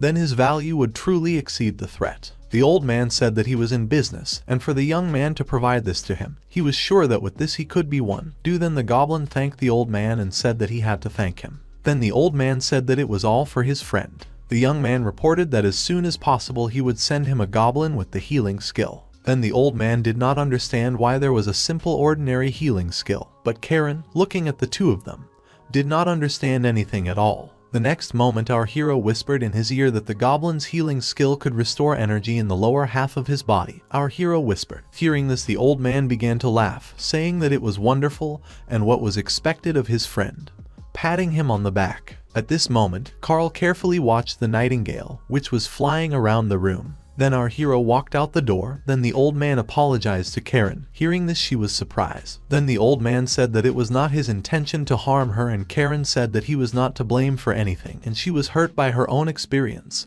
However, she asked if the old man really agreed with what Akira was proposing. Then the old man said that the young man was like a person. Hearing this, Karen was surprised, and the old man said that he has the strength of a goblin and human longevity and knowledge, as well as the skill of a demon king. Of course he can be a threat. But the old man said that he thought that they should have believed in him, and smiling, Karen agreed with him. A few days later, our hero came to Simon and asked how he was doing. Then Simon said that he had to ask him for forgiveness. At that moment our hero asked what happened.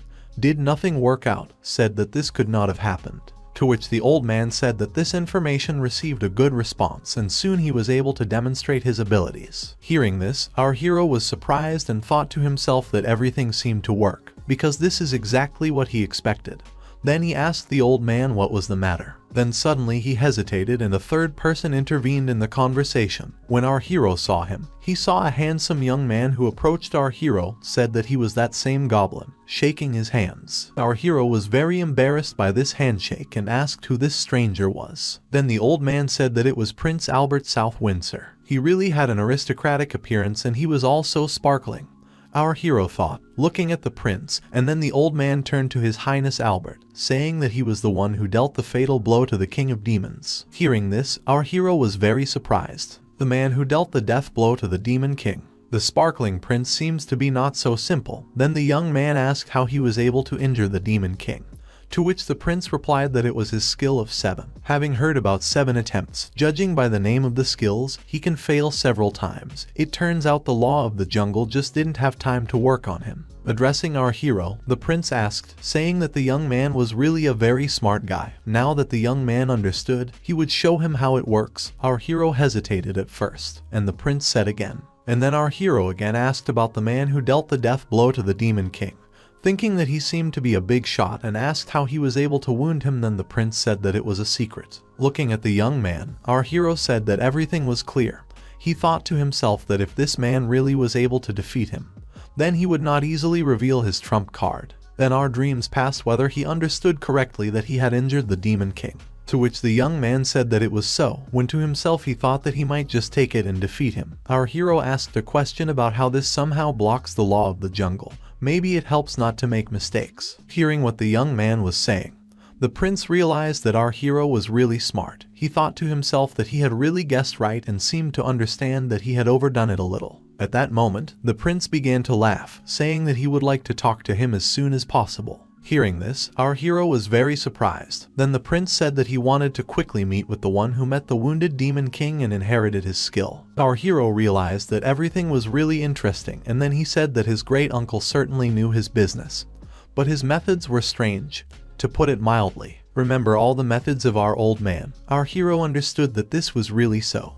And the old man did not understand at all what the guys were talking about. The next moment they all headed to the count's estate together and decided to taste tea along with sweets. While they were drinking tea, our hero watched the prince and thought that he looked elegant even when he was drinking tea. The next moment, turning to Simon, our hero asked, saying that he was Prince Albert's great uncle, and the old man said that this was so, and the prince explained that he was his father's uncle. Then our hero remembered that Karen had already talked about this, but it was still unusual to realize that such an old man was the emperor's uncle. Then, turning to the old man, our hero talked about what it meant that the prince was almost the grandson of the old man, and the old man said that yes, it was so. He looked after the prince from birth. Of course he is a good guy, but not without a flaw. Hearing about this, the old man said that the prince had only one bride. Our hero was very surprised, but the prince was silent at that moment. Then the grandfather began to say that he was not against the fact that the prince takes care of his legal wife, but to entrust the country to a man who had only known one woman. It was terrible. Then the hero told Simon not to be so harsh. Looking at the prince, our hero was surprised. He thought that all princes were ladies' men, especially such ones. Then the prince said that that's why he didn't really trust his grandfather's choice, especially when it comes to the dangerous goblin. He heard that the goblin can make many children in a night. Then, surprised by what the prince said and a little embarrassed, our hero said that it was quite possible. Then the young man realized that he had been living with the goblins for almost 6 months. If desired, they can make 300 children in one night, and thought that his current sexual desire was incomparable to that of a human. Interrupting his thoughts, the prince said that that's why it decided to look at the goblin. And by the way, about the great healing. The prince asked if our hero was going to use it for free. Then, after hesitating, our hero began to think. Because this was the most important topic, he said that he wanted to consult with them to resolve this issue. Do it for free or take a very generous reward. He believed that there was a choice for option 2. The prince was responsible for it. And the young man said that he thought the same. The prince said that the young man was a demon and it would be suspicious if he did not take any reward for this. And then our hero thought that if he could increase his value with this and not become a target, then he could cure some bump for free.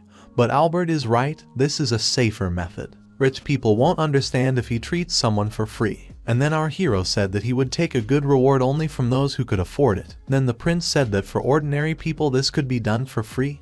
He said that then it would work that way. At this moment, the prince smiled and the grandfather watched him carefully. When our hero left, the prince stood near the window and thought. Then asking him, the old man asked if he had seen enough of the window and whether he was going to destroy the goblin.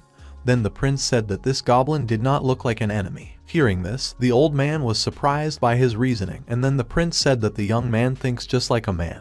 Even the chances of winning will be 50-50, says the prince. Hearing this, the old man began to laugh, because even though the young man was now alone and that he was too reasonable, it would be the most difficult to fight with this. Smiling and looking out the window, the prince thought that they hoped that they had done the right thing choice, and the old man said that he would not like to make a fuss again. Then the young man asked if his grandfather really believed this goblin. The old man said that it was so. The young man said that he had one proposal. In the eyes of people, let him become the next demon king. The prince said. Then hearing this, the old man was very surprised by his proposal. While Akira walked through the forest, he thought about Prince Albert. Our hero at some point may become their enemy, in which case it is necessary to find out how he bypassed the skill of the demon king. I thought that maybe it was something like a mistake, but in any case, he had already defeated the Demon King once. Our hero thought and didn't know whether it was worth using the law of the jungle at all. And suddenly he came across Kuro walking in the forest. Running up to our hero, the girl was glad to see him. And then our hero asked if there was something wrong with this place, and she said that he felt nostalgia. Looking around, our hero did not understand what nostalgia was. Then he asked if this place was familiar to Kuro. The girl thought about it, and then our hero decided to take a twig and make a sketch. The next moment he drew a portrait of the prince on the ground, and then when Kuro saw this she was very inspired, saying that Akira draws very well. And after that our hero asked if the girl had ever seen this man. She said that she had not. Albert inflicted a mortal wound on the Demon King. He thought that Kuro's deep resentment in the future could interfere with their relationship with Albert. But if they didn't know him and everything was fine, and then, after thinking to himself, the young man said that nothing like that happened and began back to thinking that if Albert's ability is not limited to this, it is not surprising that Kuro could not even see him. Our hero thought that it was necessary to continue the conversation.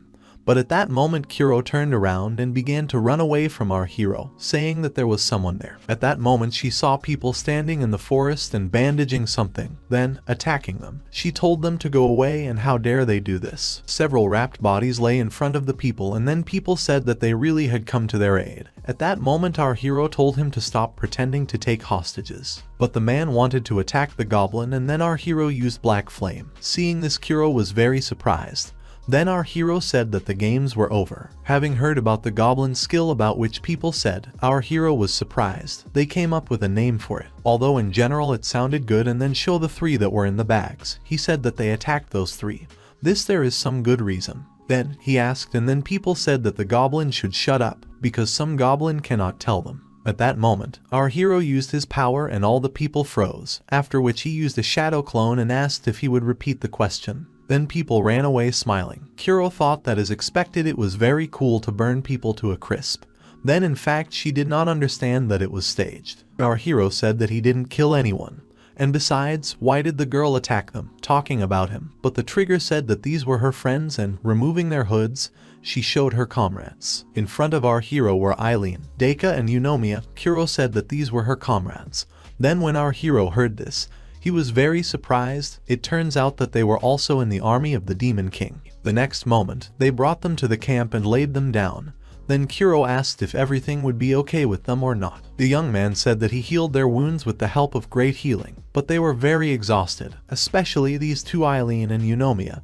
Then the girl asked what was to be done with them. At this moment Karen was watching them. Leaving the house, our hero said that, firstly, they needed to do one thing and called Masamune, asking if she was here. It was for Masamune and she was the leader of the group with culinary skills. Then running up to our hero, the girl asked whether the headman had called her or not. Named after Masamune Date, a prominent military leader and gourmet at the end of the Sengoku Jidai era. Sendai miso, machai, date maki, frozen tofu, all these dishes are associated with the name Masamune Date. Then turning to Masamune, the young man asked if she could make 2 revolutionary dishes. The girl showed the super sign and said that it would be done, it would be easy to swallow, and they would be nutritious. Hero, seeing that everyone was ready to help her friends, said that she would help. The goblin the next moment went down after her. Our hero thought that it seemed like she truly valued them. At that moment, one of the girls woke up and stood in front of our hero. Then our hero asked if everything was okay with him. Kneeling down, the girl said that she was very grateful for the help, and then the young man said that everything was in order and asked what her name was. Then she said that her name was Deka. She was the middle sister and our hero said that she could call him Akira. Then she addressed him as Akira-sama,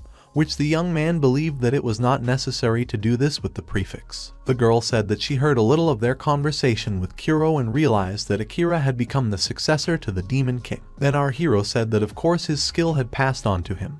But then he asked the girl why she was in such a state. The journey was so heavy. Kuro came here all wounded. They also suffered from the persecution of people, our hero thought. And the girl said that this was not so, they were so exhausted because the Demon King died. Then he asked what she meant. And falling to her knees in front of our hero, she turned to Akira and told him to order her sisters to live. Hearing this, the young man did not understand at all how he could order them to live. Now there are almost no elves, only 3 sisters remained. The elves are a race of long livers, many lives so long that they lose interest in everything, not to mention the desire to continue the family. Then our hero did not understand how interest could disappear, and the girl said that of course, in order to live, you need to eat regularly. But Eileen and Evonia have long since lost interest in food. Hearing this, our hero was very surprised how they could not care about this. They could weaken and die from this. The girl said that it was so. Karen was also present at the conversation and said that she had heard about this disease, which appears in some elves. They lose the desire to live. Realizing that there were only 3 of them left, Dia turned to the Demon King, and he in turn gave them the order to live. This was the unique skill of the Demon King, the Law of the Jungle, a skill that forces the convinced to carry out any orders. If they are ordered to live, then the skill will fill the void. They will do it as a matter of course. Dacre reported that the Demon King had died and the sisters could no longer carry out the order.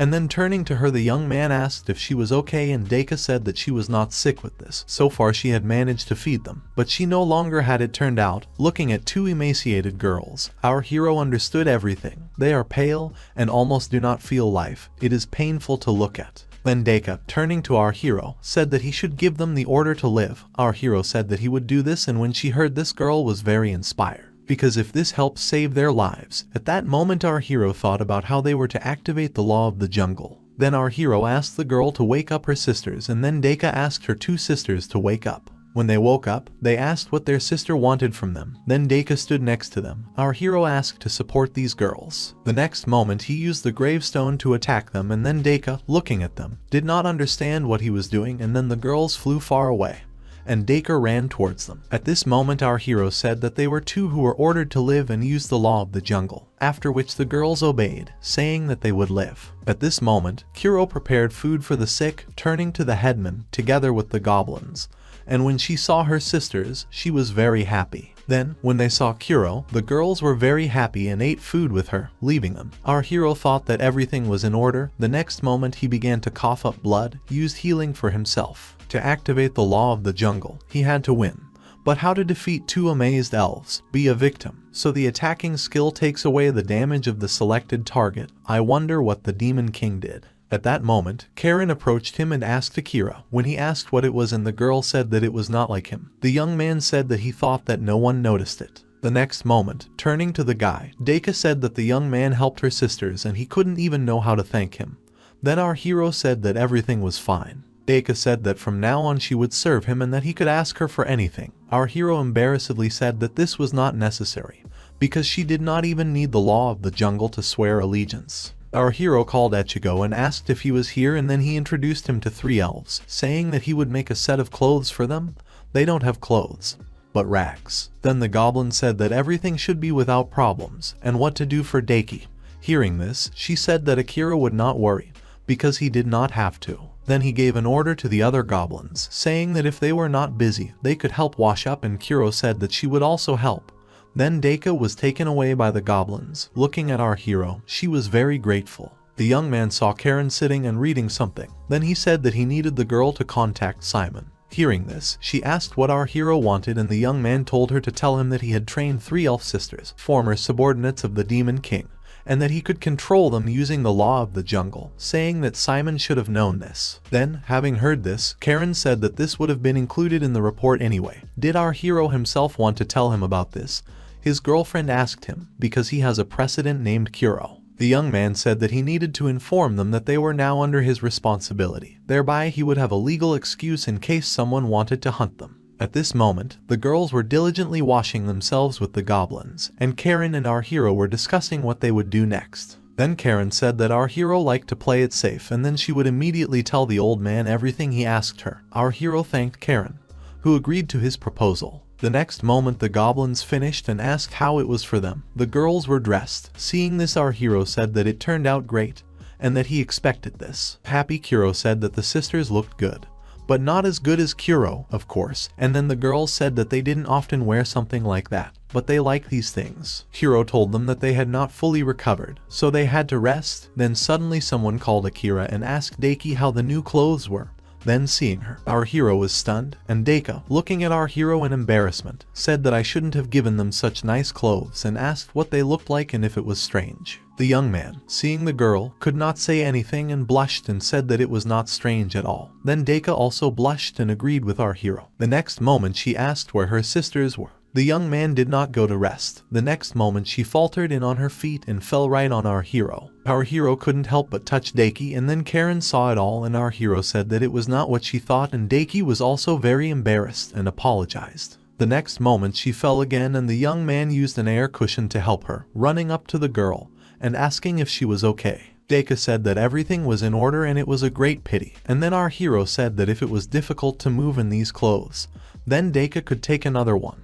But the girl said that in this outfit she felt happy, embarrassed, and looking at our hero. Then he realized that she liked this. But the girl said that he had misunderstood and ran away. Then ours said and shouted so that she would not fall again. Our hero said that Ichigo was a scary guy. He made clothes in the style of a virginity killer, emphasizing the charm of the three sisters, especially Deki. At that moment our hero thought very much about Karen, said that it didn't matter and she would go send a message to the count. She then decided to ask something from our hero as he asked what she wanted.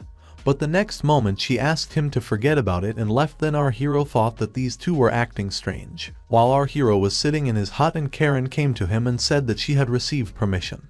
The young man said that she came very quickly. Then Karen said that it did not matter whether he protected the demons under the general name of the Count and his royal being, and they said that it was not necessary to report such disadvantages. Then he asked Karen what happened. In this moment, Karen stood next to him and said that it was too early to talk, but apparently they had some kind of shift there. But the young man said that he was not talking about that and did not understand what was happening. And then he asked what was said, why was she dressed like that? Karen put on a dress that had once been sewn by goblins and looked at our hero with embarrassment. Looking at Karen, the young man said that they had some kind of holiday today. Seeing this, she thought that the atmosphere was different, and then the young man told Karen that she looked very good. Hey, it went well. Our hero knew to himself that when a woman dresses up, she needs to give a compliment. Otherwise, she may decide that she made a mistake. He was wondering, he didn't know why, but Karen did it of her own free will, unlike last time. At that moment, he remembered his past life, when Takashi came and told Senpai that everything was ready, and upon hearing this, our hero said that Takashi was a great guy. Even in a past life, if his subordinates did not make serious mistakes, then he always tried to praise there. Our hero also recalled conversations with Takashi, who was glad that he said that he was a real genius and that they would prepare materials for the next meeting. To which our hero always answered that for a genius it would be a piece of cake, and understood that feeling support, his subordinates began to think and act on their own, but he praised them even more then. Then the young man realized that it was not the same, but the principle was similar. It was her own initiative, and our hero thought that it was necessary to praise Karen, who put on such a beautiful dress. The young man said that she was not only beautiful, but also had good taste, and this dress especially emphasized this. Hearing this, Karen was very embarrassed. Then our hero, seeing the reaction, was surprised, saying that paying alone would not be enough.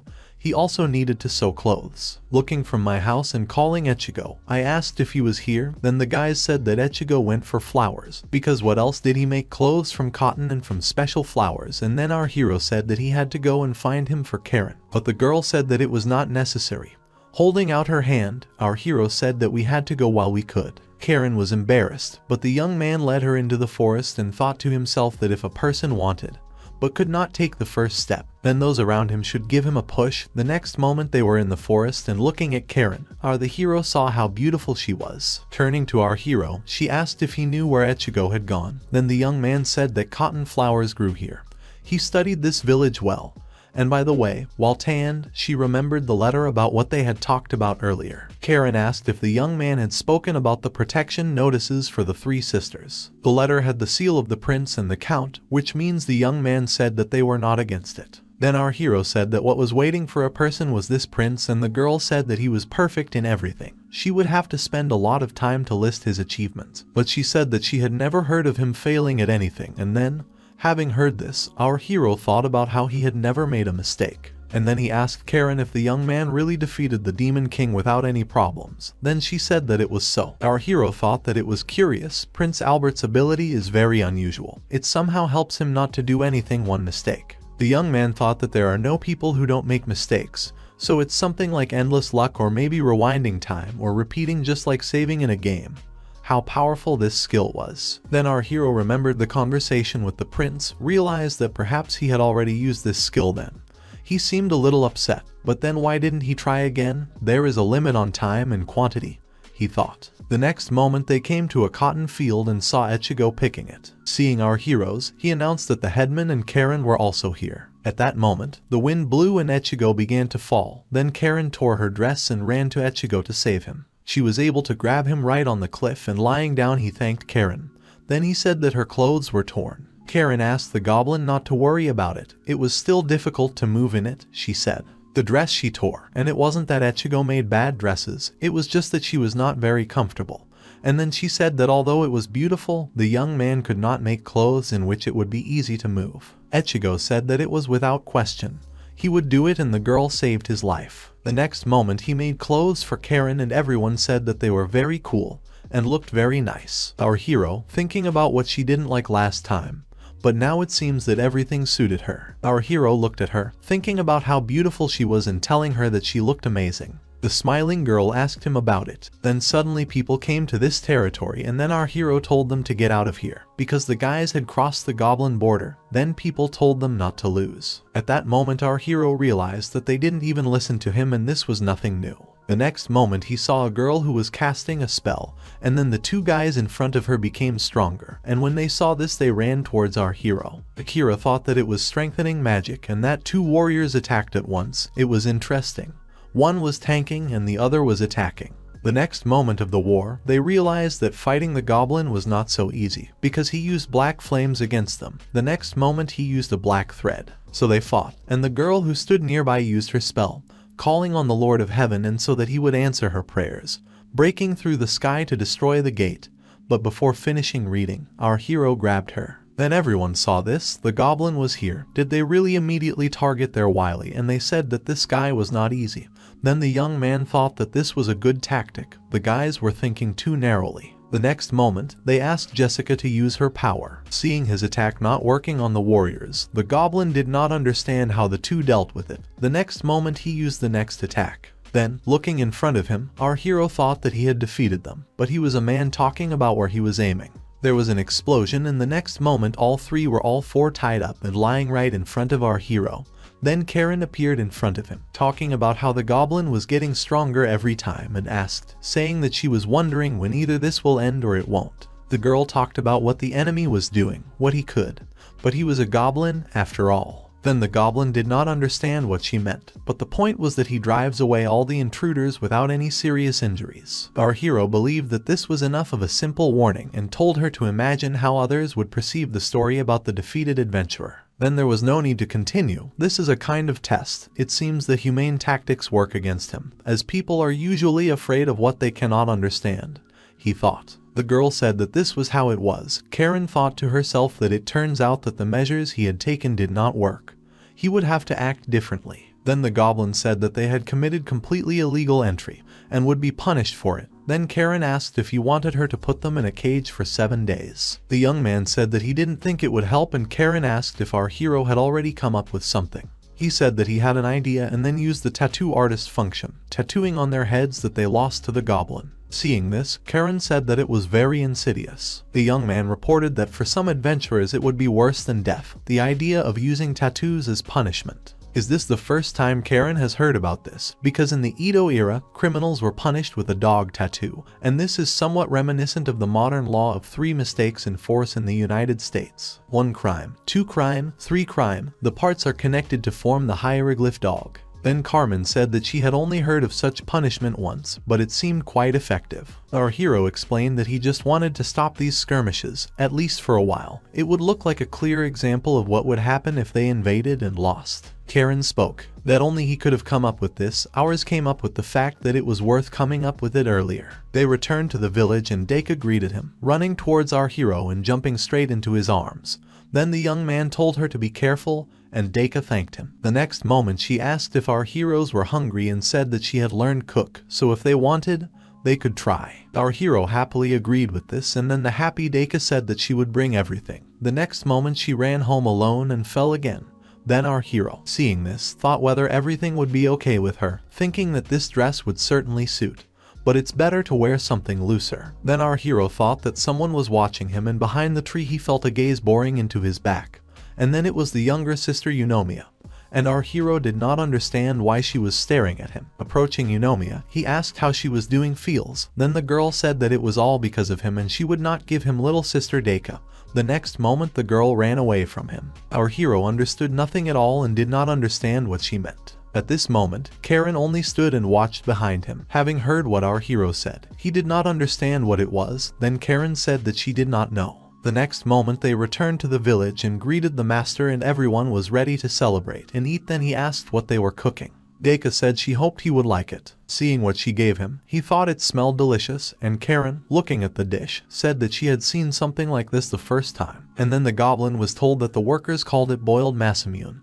But then our hero said that, in my opinion, it was stewed potatoes with meat. Hearing this, the goblins were very surprised, and our hero did not understand whether everyone had heard about this for the first time and turned to Karen. Karen said that she did not know such a dish, and the young man thought that neither Karen nor Masamune knew about this dish. It's strange that no one in this world has thought of this simplest dish. Then the young man said that it seemed she did not do it alone.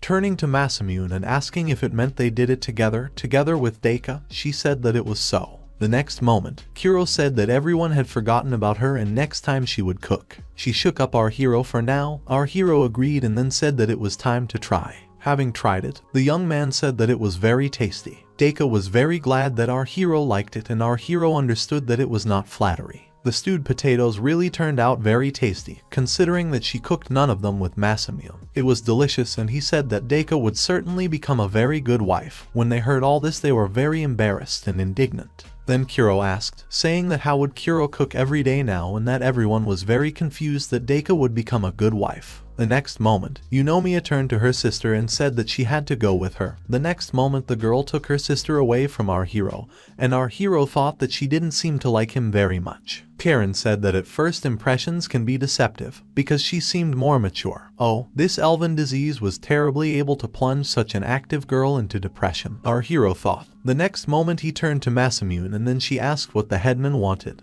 The young man spoke about how Masamune should better use honey instead of sugar, then the appearance would improve greatly. Having heard about this secret, that what an interesting solution was, as expected from the village headman, and they had to find a bird's hive. Looking at Akira, Karen was surprised, saying that he probably also knew how to cook, although she was no longer surprised by anything. Ours said that he could do just a little. It was just a little trick seen on TV, nothing special. The next moment everyone was handing the food to Karen, telling her to try it too. Having tasted the food, the girl said that it was very tasty, and the next moment she turned to Masamune, asking if she could teach her how to cook. Then everyone began to have fun and eat delicious food.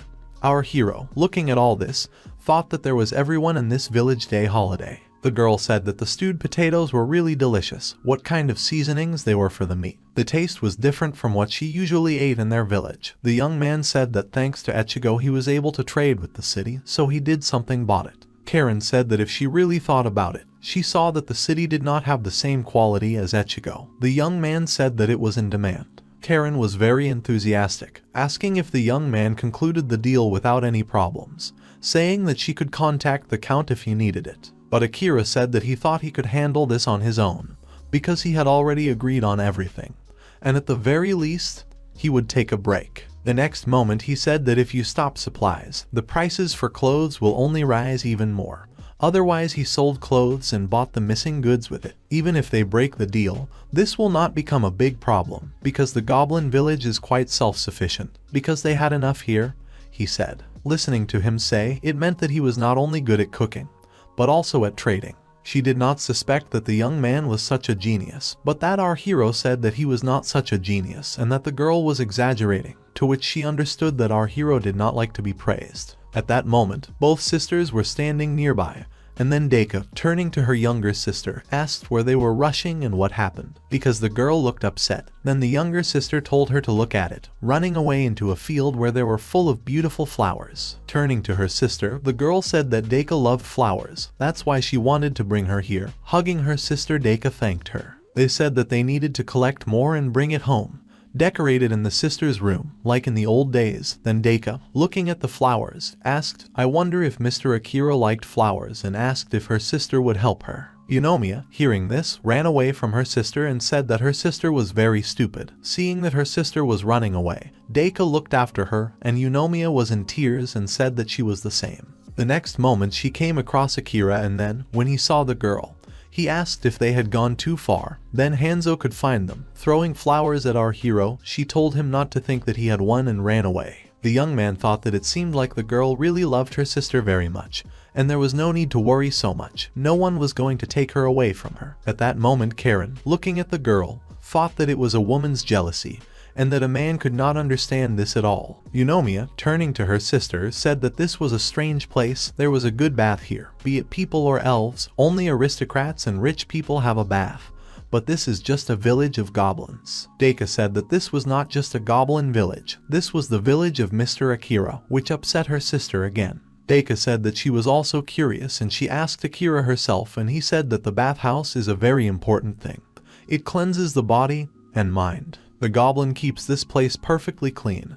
After listening to this, the sister was again very unhappy, and Deika said that he was very smart and caring. Then Eunomiya, leaving the bath, said that although the young man was lucky to inherit the power of the Demon King, this guy was just a goblin. Hanzo's team regularly patrols the forest, and the economy also tried to help as much as possible. The safety of the village comes first. At this moment, while our hero was investigating the forest, Eunomiya met him and asked what he was doing here. Then, turning to her, the young man said that it was dangerous to walk here, and Eunomiya asked whether the young man was patrolling the forest and whether he was afraid of people. Then the guy realized that she had ignored all his words, but answered her that it was so. Hearing this, the girl did not understand how he could do such a thing. After all, He was the king of demons. Why did he do this himself? He could simply order his subordinates. Then our hero explained to the girl that he was the village chief and not the demon king. Akira also reported that he had recently become a headman, so the system was not yet fully built. When she heard about the system, the girl very surprisingly asked him about it. Our hero explained to her that this was the most important task of the leader, so that he would not be able to constantly come and do everything himself. Such a system would work regardless of its creator. Hanzo, parts of this system, and this is the whole point of creating the system. But since the system has not yet been brought to fruition, the young man simply had to control the situation himself. Hearing this, Eunomia asked if it was stupid when he could just solve all the problems with the Demon King's skill. Hearing this, our hero realized that this girl was not one of those who knew how to listen to others, and Eunomia, not paying attention to our hero, said that he was a Demon King.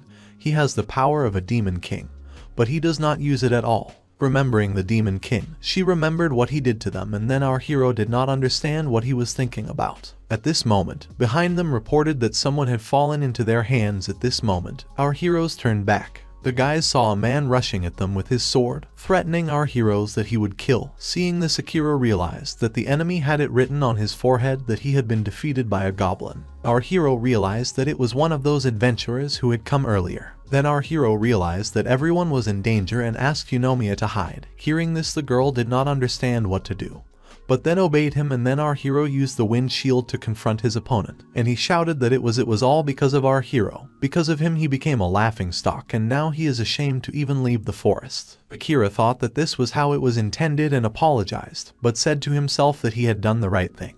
He hoped that with tattoos, rumors would spread instantly. This would become a deterrent. So far, this has worked quite well. The number of new attackers has decreased noticeably, and the number of incoming alerts has increased.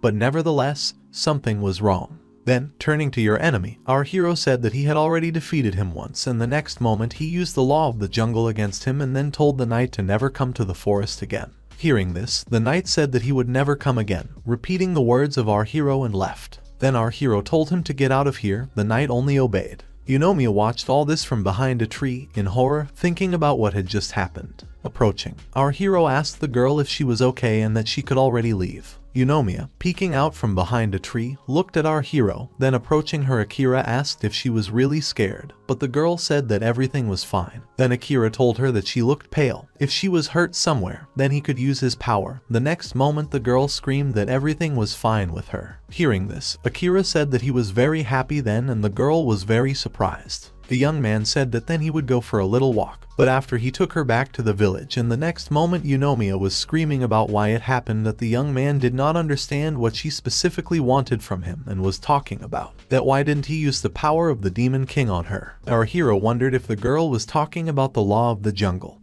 and then she said that it was so, because he understood how she felt about him. Akira could simply order her to be silent. Then our hero said that this was no problem for him, and it was impossible to simply get it out of his head. The young man said that she had to really eat and get enough sleep. If she was healthy enough to fight back, then the dyke would be happy. Hearing this, the girl was very surprised. Then our hero said that she looks much better when she is healthy. At this moment, Eunomia blushed and remembered her sister. The girl's legs began to shake, and then she looked at our hero, but he asked if something was wrong again. Then she said that it was not so, and, running away, said that she would never admit it. Our hero standing behind her did not. I understood. I thought that it was interesting whether elves have puberty. The village of goblins. Everyone was going about their business and watching this. Eunomia stood not far in the middle, and our hero, standing near Deka, said that everything would be fine, and Deka said that it was, but something was bothering her. Akira thought that they could start, and Deka shouted that this was really so, and the young man did not understand why he was so nervous. The next moment our hero gave her one of his qualities, and Deka, having accepted it, felt that she now had a new quality. Then Kuro ran up and said that this was another amazing ability of Akira and told Deka to use it right now. Having asked everyone, Deka said if they didn't mind. Our hero said that they, of course, didn't mind. Akira said that he also wanted to hear Deka sing. And the next moment, the girl, beaming, agreed with him and started using her voice, because the skill of a singer plus a singer equals a diva. Hearing this voice, all the guys were in amazement and looked at Deka, who was right in front of them. Everyone was mesmerized by her voice, and when she finished singing, she saw only silence, which excited her very much. Then she asked if the guys liked it, and I was very worried. Our hero said that he was simply shocked because it was amazing. It was a very good song. After hearing this, Deepika was very embarrassed and asked if it was really like that. Everyone started talking about how they needed to have fun and make a scene for Daika, and then the girl started singing. Seeing this, Eunomia asked what it was and Karen explained to her that it was the evolution of skills. Hearing the evolution of skills, and Eunomia pretended that she did not understand anything. Then Karen explained that it was Akira's ability and said that if she has the same skill as him, he will be able to develop it. Therefore, Eunomia, looking at our hero, again asked if this guy really had such power, which shocked her very much.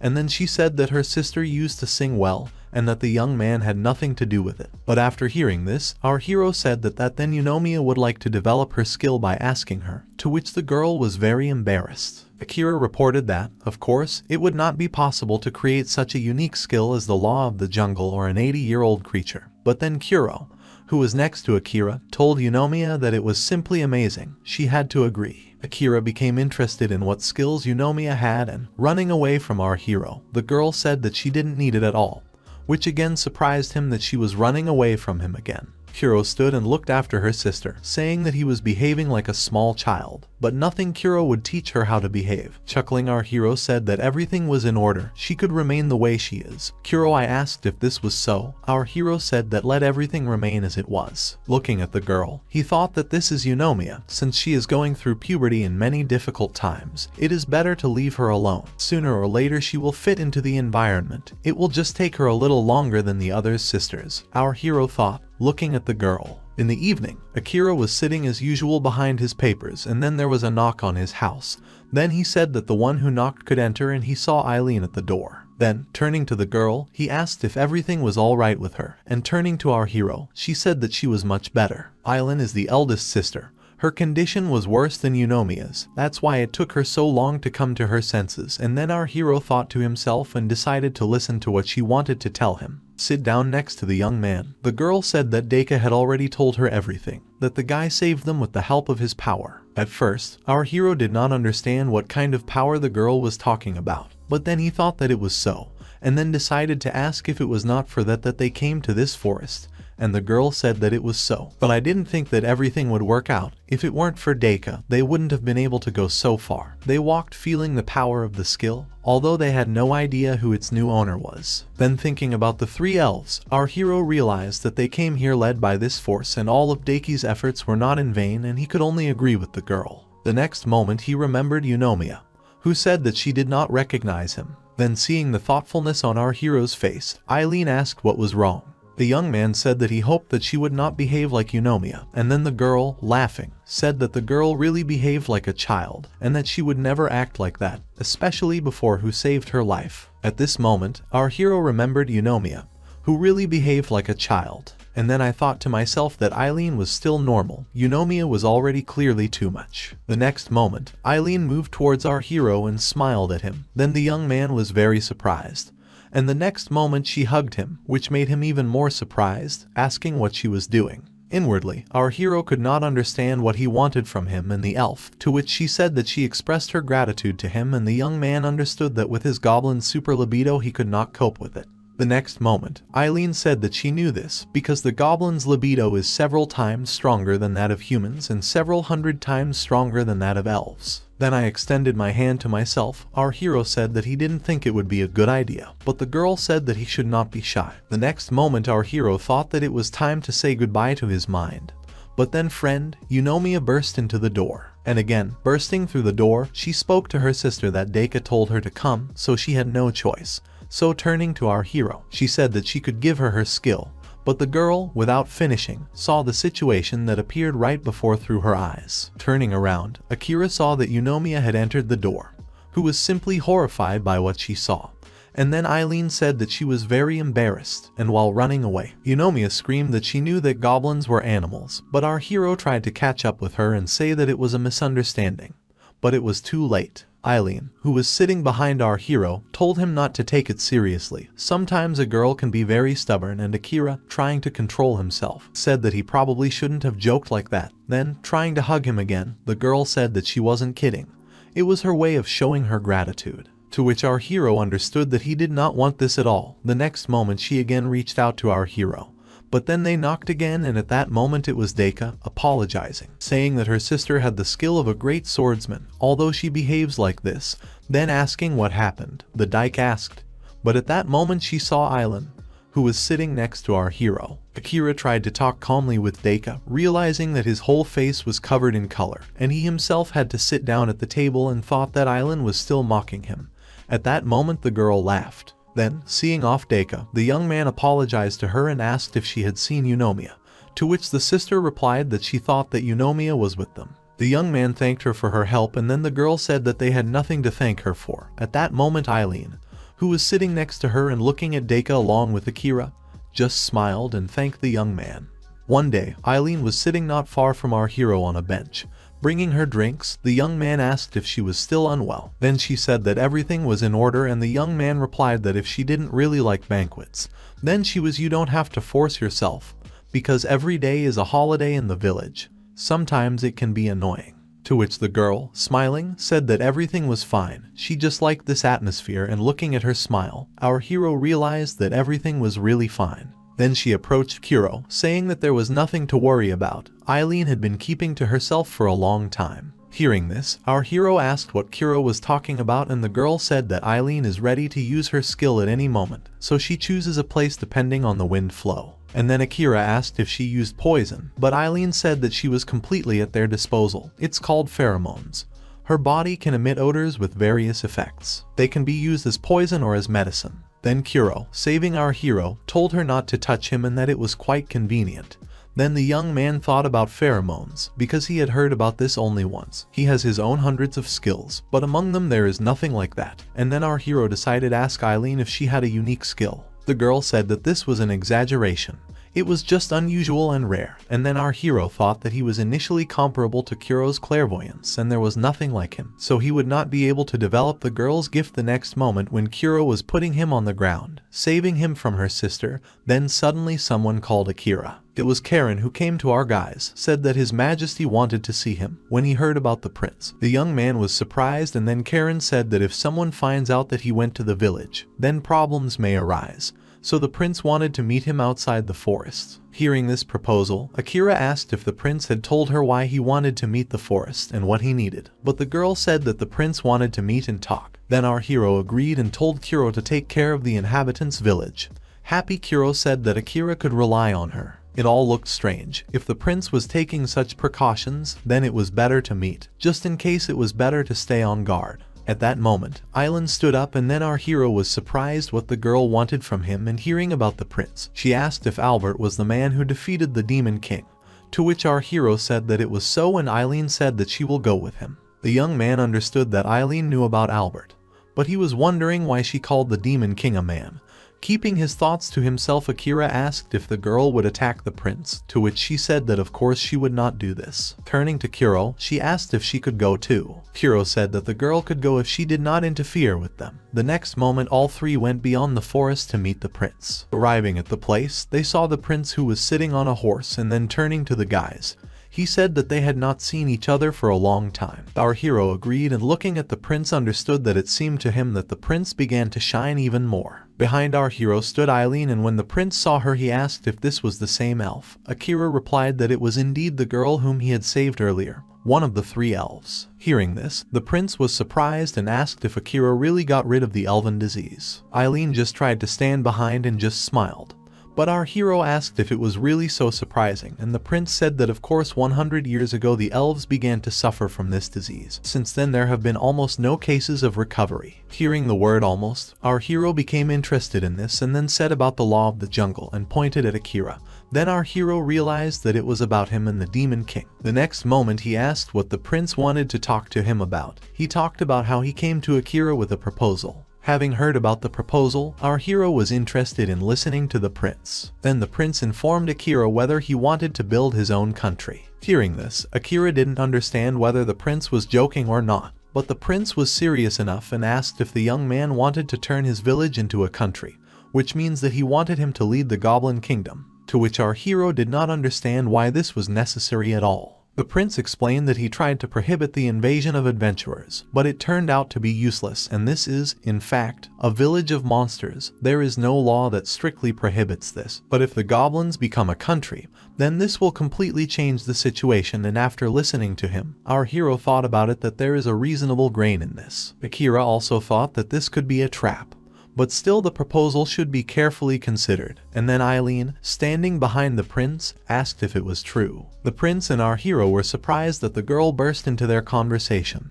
Then the prince said that of course, if the goblins became a country, they could live in safety. At that moment, Eileen decided to use pheromones on the prince to find out whether he was really telling the truth, and, feeling it, the prince only looked at the elf. Then approaching him, she asked what the truth was, after which the prince changed his face and talked about that he wanted Akira to become the demon king, and that was the main thing. Hearing this, our hero was beside himself with indignation and asking why he wanted him to become the king of demons, after which Eileen began to interrogate the prince about why he wanted to make our hero the king of demons. Then the prince obeyed her and humbly answered by saying that there are two reasons. One, this is because goblins are the most peace-loving monsters that can speak, and the prince said that he wanted him to.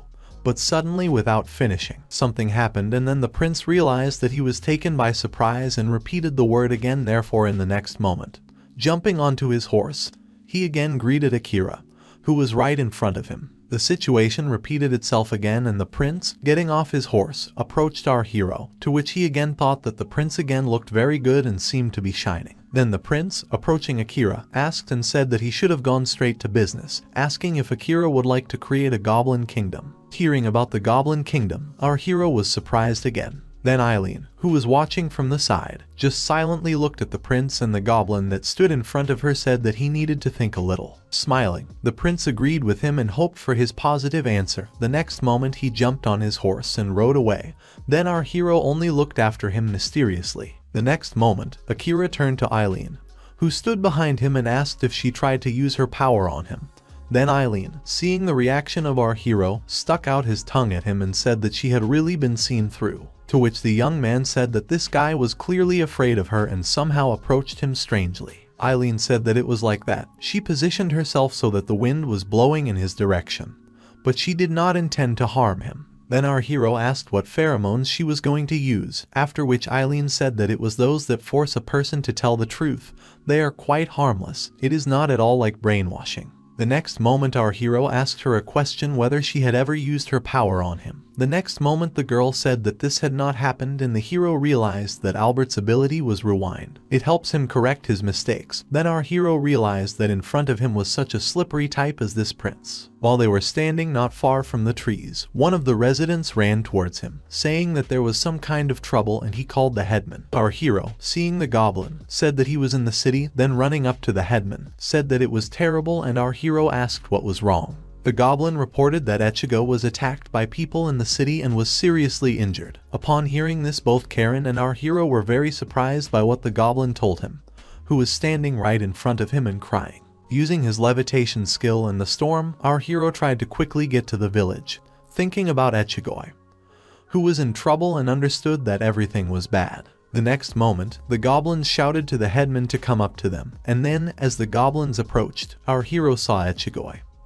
who was lying wounded on a stretcher. Then, running up to the headman, one of the goblins began to cry and called him, and the other said that she would try to use treatment, but it did not help at all. Then our hero said that they did everything they could, and he needed to take care of the rest. Using supreme healing, our hero tried to cure his friend who was suffering. Then Karen arrived, who caught up with him on a horse, and then, running up to the guys, the girl wanted to ask how Ichigo was, knowing that everything was in order, because the headman cured him. Then seeing two people who brought Ichigo on a stretcher, Karen asked them what it all meant. They could not answer Madam Inspector, and then turning to Akira, the girl wanted to ask him a question, but the next moment she changed her mind. Akira just shook his head and said that Karen could take Ichigo to the village, because he thought what was wrong with him, everything will be fine. He just needs to eat well and rest. The next moment she took Ichigo with her and said that she would tell Masamune everything.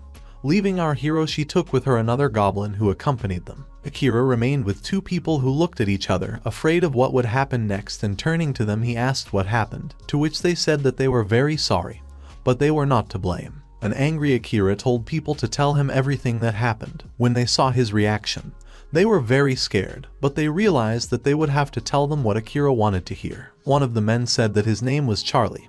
He was Mr. Taylor's manager. When he heard about Taylor, our hero remembered him, because recently Echigoya's skill was used through the main clothing merchant. Were these really Taylor's people? The next moment he asked about what had already happened in the end. The man said that immediately after Echigoya left their store, he was suddenly attacked by some adventurer. Having heard about this, Akira asked how someone could suddenly attack him, and whether he was crazy. Then one of the men said that this adventurer had a tattoo on his forehead. He also reported that Mr. Taylor tried to stop him, but he just kept shouting that he would definitely understand them. Then, turning away from them, our hero understood everything, and to himself he thought that, to put it simply, it was all the hatred towards him and that it poured out on Echigo, so he left. Akira came to the house of his friend the Count, and at that moment he and the Count exchanged glances. Then the serving maid decided to leave our heroes alone. The next moment the Count asked whether the goblin was safe, to which the young man said that he had fully recovered and was probably already doing baby. And the goblin said that it was good. He heard that it was serious early, but his friend easily cured it. Arsin said that it was so. The next moment they were both silent, not knowing what to say to each other. The old man said that he already knew who did it, and hearing this the young man was interested, asking whether he was caught or not. The old man said that it wasn't that simple. They had no reason to arrest him. He could just say that he saw such a monster coming into the city, so they couldn't do anything.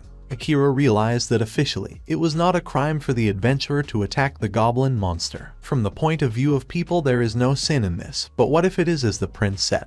Then, turning to Simon, our hero said that he wanted to ask him something and asked if Simon had arranged this on purpose. Seeing that our hero was asking him about it, Simon was very surprised by such a question. Then the young man only looked at him intently, and Simon only remained silent, then said that he would not give confidence to our hero. The next moment, clenching his fists tightly, our hero realized that he could relax. After which, getting up from the sofa on which he was sitting, Akira said that his friend would not allow this to happen and that he would believe him.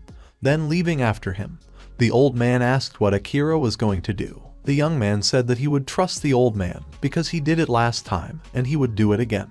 Then the old man, turning to Akira, asked what it meant to leave this criminal unpunished, to which our hero said that this would be so. And the old man, turning to Akira, asked if that was all. Then Akira said that it was so, but there was something he wanted to convey to them. Then the old man felt that the goblin would do something that would make him shudder. The next moment, Akira reported that until security guarantees were provided, the goblins would not visit the village. The old man got goosebumps from the words of our hero.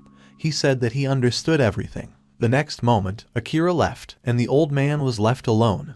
Then the maid, while serving the old man, said that today Akira looked completely different than usual and asked the Count if there was something wrong. Then the old man, thoughtfully, said that Akira turned out to be an even more terrible guy than he expected. Having heard this, the maid did not understand what the Count was talking about. Then turning to her, he said that the more angry Akira was, the calmer he looked. This is the main sign of a cold mind. Hearing this, the girl was surprised. If the goblins remained in the village, then clothes would again be in short supply. What could be done about it? The old man wondered. At that moment, someone called the Count, and he asked what happened. The masked man right in front of him said that the head of the goblin had come into contact with the city bandits. It looked like he was going to smuggle clothes. Hearing this, the old man was surprised and said that everything was clear to him. The maid only silently watched their conversation. Akira understood that if the law did not work, this was the only way to bypass it. Once in the store, all the customers demanded from the owner clothes that should have been from Echigo and asked how it could not be there, because they should have had it in their warehouse today, and everyone complained because they were so looking forward to his new creations. And some asked, what will happen to their new order? The man who stood behind the counter said that he was no less upset than all the other girls. He would like to continue trading, but without finishing they interrupted him and asked what the problem was. Then the man said that the adventurers were to blame for everything, and the girls rebelled and said that it was outrageous. Why they minded their own business and called them barbarians, because they did not understand why the clothes from Echigo were not pleasing. One of the girls was watching everyone from behind, standing silently while everyone else spoke their minds. Leaving the store, she sighed heavily and thought that she was unlucky because she thought that she would finally be able to buy clothes from Echigo. But now it turns out that she was saving this money in vain. Then suddenly she saw a display window and ran into the store and began to look at it. Then the man greeted the girl. Seeing the dress that was in the window, she said that it was Echigo's new work. And then a smiling man with a scar on his face said that the young lady had a very keen eye and said that it was Echigo's new work, to which the girl did not understand how it could be so, because it was not on sale anywhere. The man, looking at the admiring girl, said that they had to try hard to get these dresses. Then she asked how much it cost, because she would buy it. Hearing this, the man said that the girls would have to wear a dress for 130,000. And hearing this price, she was very surprised, asking why it was so expensive. Weren't the clothes in Echigo in the price range of 20,000? The man said that it was a one-of-a-kind dress. He believed that nothing like it could be found in the city, and the girl was very indignant. Then another lady came into the store and apologized. They heard that a new dress had been brought here this Echigo, and the man turned to them, thanked the girls and greeted them, saying that the dress was here. Then the man, seeing the dress, said that this dress was not bad, and the man, turning to her, said that the quality of Echigo's work was trustworthy, and the girl said that she heard that it was an unusual dress. Smiling, the man said that everything was right. In the light of day it looks like an elegant, but still ordinary dress. But then he decided to curtain the windows. Then, not understanding what the men were doing, the girls looked at him in surprise. The next moment he said that when it gets dark, and holding a lantern in his hands, he pointed to the dress, which began to sparkle. Then pay attention. They realized that the fabric had become transparent. The girls were so amazed, and when they saw their reaction, the man said that this was Echigo's latest invention, and the luminous yarn in daylight was an ordinary fabric. But when it gets dark it emits light and becomes transparent, thereby turning into a nightgown. Then the girl said that she would buy it and asked the man to send it to her at the mansion, to which the man was very grateful, and said goodbye to the happy girls who left the store. Happy customers said that who would have thought that they would find a pearl in such a place, and thought that they would need to remember this shop. Then the girl who stood before them in this store asked the man why Echigo's clothes stopped coming. With such prices of ordinary life they would not be able to buy them. But what the man said was that, in fact, the adventurers were to blame for everything, who for some reason decided that the goblins were their enemies. Hearing this, the girl was beside herself with indignation and asked the man how this could be so. Then he said that it seemed that these adventurers had seriously injured Echigo. The man also said that Echigo would not appear in the city until security measures were taken. That's the whole point. After hearing this girl say that these adventurers were terrible people, and what did Echigo do to them? A calm atmosphere reigned in the Goblin village, and Karen said that the next moment it seemed to her that the atmosphere in this city was beginning to change. Then turning to her, our hero asked what she was talking about, and Karen said that the women were very angry with the adventurers. It seems they condemn the guild that gives they have a task. Turning to Akira, Karen talked about what the young man had planned to take revenge on them, to which our hero said that it was not exactly what she was thinking about, and said that he was not interested in revenge. In fact, it would not give him anything. He thought about the future, what he is doing to prevent this from happening again, remembering his wounded friend again. Akira said that in case of failure, he would simply break the deal, but he did not imagine that the failure would turn out to be something like this. It is obvious that the blame for this lay with him, he said, so he wanted to make sure that this would not happen again. This is what he should was taken care of first. Karen said that even if you were so banned from Echigo's clothes and a small amount of contraband did their job, all this greatly influenced people's opinions. Some women are already asking the guild to take up the protection of goblins, she said. Then the young man thought that this was certainly a positive development, although this does not apply to the law. Karen said that she understood that Akira cared, but the situation was clearly getting better and that it was wonderful, she said. The young man thought that he had calmed Karen down, but everything was wrong. Looking at the goblins who were trying to get stronger, the young man thought. Using the law of the jungle, he directed people in the right direction, thereby heating up public opinion. A request to the guild was made using this ability, and the young man realized that it was the power of the Demon King. The man was sitting reading a book. Then the girl, breaking out to him, called him, and horrified, he asked what had happened. Then she said that she had just heard. Was it really true? Because someone said that the one who attacked Echigo was just released. Hearing this, the man had absolutely no idea what the woman was talking about. He talked about how it didn't look like they had committed a crime. Hearing this, she got furious and said that he was incredible. Why didn't he punish them? Weren't they adventurers, one of their people? Then the man listened to the woman who was angry and stood in front of him, and he said that they were not really his people, but he was simply the head of the guild, who gives out tasks. That's all. He also said that, in addition, goblins are demons. What happened was just a beating of a demon who entered the city, so this is not considered a crime. He doesn't even have the authority to punish someone, he said. Then, having heard this woman at all, she did not understand what he was talking about and asked whether goblins were demons. Hearing her, he asked if it was really not true. Then she asked how he could call such charming and pure creatures with a worldly name. She could not believe that he was so useless because of his condescending attitude towards his men she could not kill. Hearing this, he said that she was again dramatizing, because there are many other clothes, because he told her that these were not his people. To which, having heard this, she rose above him and asked him to repeat him about what he said. Then when he saw the evil, he apologized to the woman. The next moment she left the room and told him to forget about everything, causing a reaction from his wife. He thought that he needed to do something about it and needed to do it quickly. Then, leaving the house, she looked thoughtfully into the distance after a conversation with her husband. Our hero moved to the fountain using his stealth skill, which makes him invisible. In this situation, he thought that the goblin in the center of the city would cause a commotion. Then he suddenly saw a little girl running past him and throwing her coin into the fountain, and then making a wish. Seeing this, the city residents asked what this little girl was doing because no one understood her actions. Our hero used the law of the jungle because he told her to go to the city square every day, and throwing a fountain to the maniac. She folded her hands together as if she were praying to the court. This girl obeyed and every time did what our hero ordered her. In this world there is no custom of praying after throwing a coin into the fountain. He had already done his research in advance. He repeated the same process with dozens of people using the law of the jungle. Naturally, he was convinced that this law did not cause them any harm as in the case of the elves. A week had passed since then since he started this, our hero thought, looking at the girl who was following his orders. So the people looking at her could not understand what she was doing, because it seemed to them that the girl should not have spent money like that.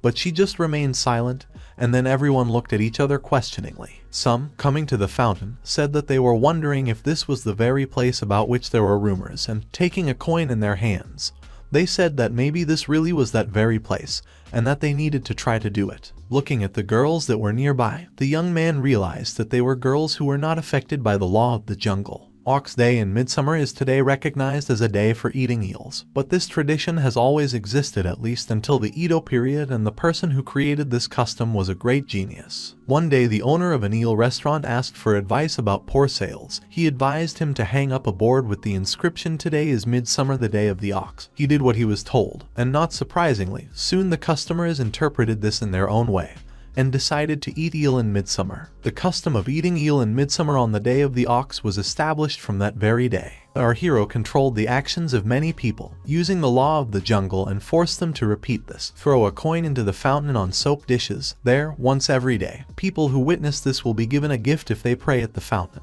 The test for manipulating the crowd with minimal use of the power of the demon lord was passed successfully, our hero thought, following everything that was happening. And the next moment he was returning to the village, where the goblins were having fun again and Kuro and the elves were dancing in the middle of this whole crowd. Karen met our hero and said that Akira returned very late. Then our hero said that he needed to do something and asked if the girl had been here all this time. Turning to Karen, to which she said that it was so, and there was in the city a complete mess, our hero asked what happened. Those who knew that the girl had arrived in the city followed her around, asking if she could do anything with Echigo's clothes. Hearing this, the young man pretended to be surprised. Then the girl said that she couldn't come to terms with it, so she stayed here for a few days. "I never came here." The young man said that everything was clear to him and said that he was sorry, but he was sure that everything would get better soon. Karen, turning to our hero, asked if Akira was preparing something. He replied that it was so, because it was a countermeasure to prevent something like this from happening again. To which Karen just exhaled and asked Akira to look where she was pointing her finger, asking what he thought about her. Karen pointed her finger at Kuro, and then our hero asked if she meant this girl. Karen said that she was having fun now. What about this visit? She sure looked like she was having fun now, but she wasn't like that when she first came here. To which our hero said that she was damn scary. The young man said that at that time Kuro was obsessed with negative emotions of revenge and resentment. The expression of people is like their mirrors. Karen said that she learned to smile after communicating with goblins with these innocent creatures. The young man replied that it was probably so, and then Karen continued her story by saying that the crowd is now similar to what it was before. Having decided this, the young man asked if she really thought so. Only after a pause he suddenly announced that everyone should pay attention to her, and the goblins approached the girl, asked what happened and asked how she was doing. Then Karen, pushing Akira forward, said that it looks like he won't work today. Hearing this, the young man was surprised. Then, having heard all this, they asked whether it was true and whether the young man really wasn't working today. Turning to the village elder, to which our hero said that this was not so, because he still had things to do. But that's all they said, that they had to have fun, because they were dancing with the village cook. The goblins talked about how they appreciated everything the village chief did for them and asked if he wanted to drink, dance, or have children. To which Kuro, having heard what the goblins were offering to our hero, asked everyone to stop, because Akira was already tired. She shouted in defense of the young man. Seeing the reaction of the goblins and everyone else, he was very surprised, because he so desperately wanted to protect them that he came up with something stupid. At that moment Karen was just watching our hero. I thought that people's expressions were like mirrors, and he thanked Karen for that she showed him. We were sure that Karen was the reason that he could laugh right now. The next day in the forest, the girl turned to our hero and gave him a parcel, to which he said that she had helped him out again and asked her to take care of herself. On the way back, I turned to her and saw the girl off, to which she smiled at our hero and said that she will certainly do this and said goodbye to him. Watching the girl's trail, Akira suddenly heard that someone approached him. This was Karen, who scared him madly. Asking who it was, hearing that it was Karen, he said that the girl scared him and that it was one of the children living in the city, and then Karen was wondering what she conveyed to our hero. Holding the scroll in his hand, the young man wondered if Karen had asked about this. Then the girl was surprised and saw that there were stones in the bag that our hero was holding. The young man said that it was really so, because he asked the girl to collect the pebbles scattered around and bring them to him. Then she did not understand what it was for. Akira reported that he was simply checking the law of the jungle. Then the girl was only silent, and the young man told her not to worry. What happened last time would not happen again, but he noticed that until now he had avoided the law of the jungle. Hearing this, Karen asked him about it, and the young man reported that he decided not to get too carried away with it, since it was the ability of the Demon King and therefore he used it as primitively as possible. Karen agreed with Akira, saying that the young man was right. If you believe what she saw, he only used her to give simple orders. Our hero agreed with her, that later he began to use her in a different way. He wanted to know the limits of his orders. Then Karen became interested in finding out something for the young man, and then he reported that this was so, and he found out two things, as it seemed to him. Firstly, he could force people to repeat the same action, and upon hearing this, Karen asked again and asked to explain what it was. The young man explained that it was necessary to follow the example of this girl, what they had seen earlier.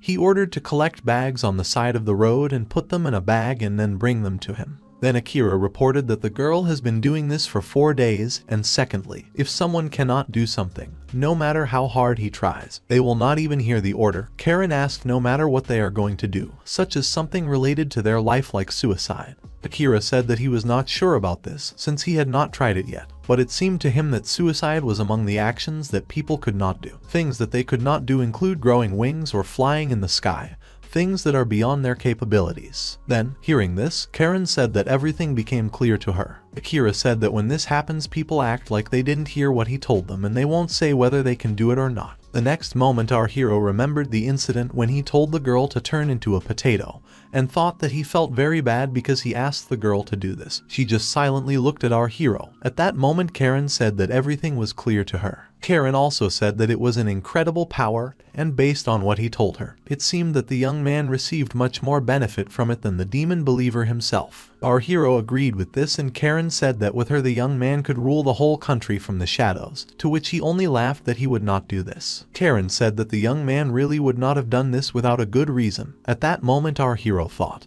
and then turning to Karen he apologized and thanked her. Then the girl did not understand why he suddenly said it so sharply. Then Akira said that she had beaten common sense into him over and over again, and he was grateful to her for that. Karen, looking at our hero, asked if he was okay now, to which he lies that it was so they won't miss their goal anymore. He just wanted to see his comrades smiling. The crown smiled, also told the young man to control himself. Turning to it was right up his alley, and he agreed with her. Akira asked for forgiveness to the old man who was standing right in front of him. Then seeing this, Simon asked what happened, and the young man said that the blame for what happened last time lay only with him, so he asked him to forgive him. The old man said that he understood this perfectly well. The only thing he didn't understand was how the young man recovered so quickly. To which our hero replied that Karen scolded him and he just didn't understand what our hero was talking about, looking at him in surprise. After which the old man said that it was clear and that it was nothing surprising, to which Akira thought to himself that it seemed to him that Simon misunderstood him. And then he said that in any case he reads everything that he said earlier, from he has a proposal then. Our old man tensed and carefully decided to listen to the young man. After which Akira asked if they could create a neutral territory between the city and the village. Having heard this, the old man decided to listen. Then what our hero would say, then Akira said that he needed a place where he could safely send goblins. The old man said that the young man was, "You're right, it will probably be difficult to create a law prohibiting harm to the depths." Akira said that their problems were similar. If they goblins suddenly create a country, then everyone will become afraid. Then he said that before he just hoped that his bosom friend, who had returned to normal, would become king, and he said that he would think about it. Perhaps he will even have to in the world. There are too many instabilities besides Simon. There are the intentions of that prince, which were still hidden from our hero. He thought to himself and informed Simon that if they create a neutral territory, they will not be able to assert the rights of people and goblins equal within its borders. The law will be a restraining factor. Hearing this, Simon said that it was just a law. The very fact that his mysterious friend was tormenting him with his feelings gave him goosebumps. Hearing this, Akira just laughed. I thought about the fact that for you and Simon, she knew that he was ruling from the shadows to accompany hostility from women. Then Akira said that there was one problem, the tax on Ichigo's clothes, and at the moment he had to pay a tax on the import of things into the city. But it disappears if a neutral territory appears, and the old man said that he was not against such a volume of tax revenues from him, quite satisfied that this was a small price to pay to avoid a quarrel with his bosom friend. At that moment the old man tapped the actor on the shoulders. The young man said that he was sorry, thought to himself that it was such a relief that duty-free trade meant no taxes, which meant lower prices for goods. The old man said that it was all very good. He accepted his application, calling Akira his bosom friend, and our hero thanked Simon again. Akira also thought that about women who advocated the creation of a joint territory. He thought that it would be enough that he could take care of Simon.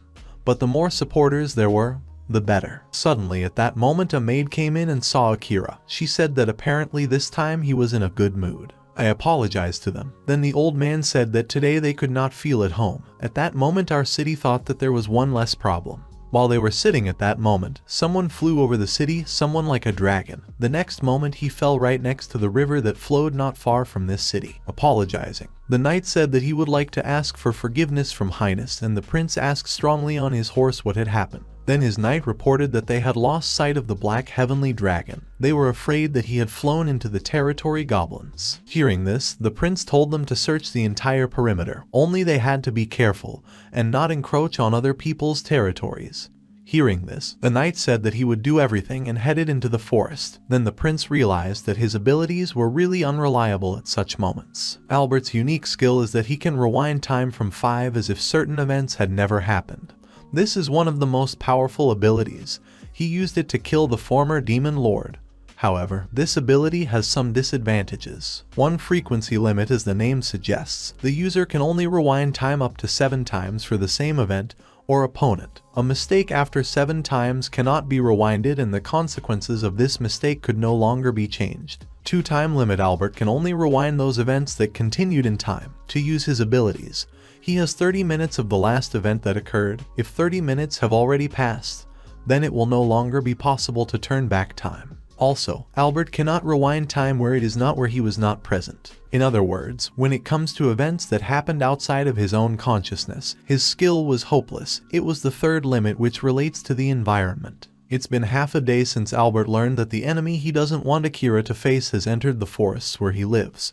Therefore, technology cannot detect the fact that the black sky dragon has entered the forests. Therefore, the prince, turning to the guy who was sitting not far from him, told him to go and strengthen his surveillance and observe. Inform him of any movement from the demon and the spirit princess, to which his subordinate said that everything would be done as the prince wishes, after which he moved away from him. The prince thought that it was still too early for him to come into contact with the 3 nobles. It was not time yet. They still had not turned Akira into a demon lord. At this moment, 2 men, having met our hero, asked if he must have been Akira. And then, hearing this, the young man said that it was so and asked who was in front of him. One of the men introduced himself as Tony. He was the manager of the Adventurers Guild and said that this was his longtime partner. People call him Linus from the Immaterial Sword. After hearing about this, our hero did not understand whether he really was the head of the guild and an experienced warrior. He remembered the words of Karen, who said that the head of the Legion said that he had business with him and that he was waiting for him near the forest. Our hero realized that he had used the law of the jungle on the wife of the head of the guild to give impetus to the defense of the goblins. But he did not think that the head of guilds would like to talk to him face to face. Then our hero used the review, which allows you to find out the enemy's abilities, and realized that Tony, who was right in front of him, had no abilities at all, but Kane did.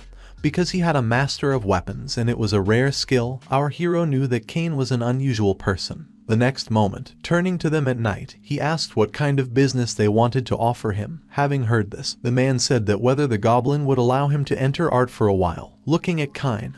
Having heard about this, the young man did not understand what the man was talking about. Then he said that the escorts, to be specific, heard everything from the count and the guy could resume his departures to the joint territories. Our hero said that this was really the case and that where they made him their escort because he is better, and an enlisted swordsman in their ideas. Hearing this, our hero thought about the best swordsman, wondering if he was like a samurai, and realized that these words really gave him a convincing atmosphere.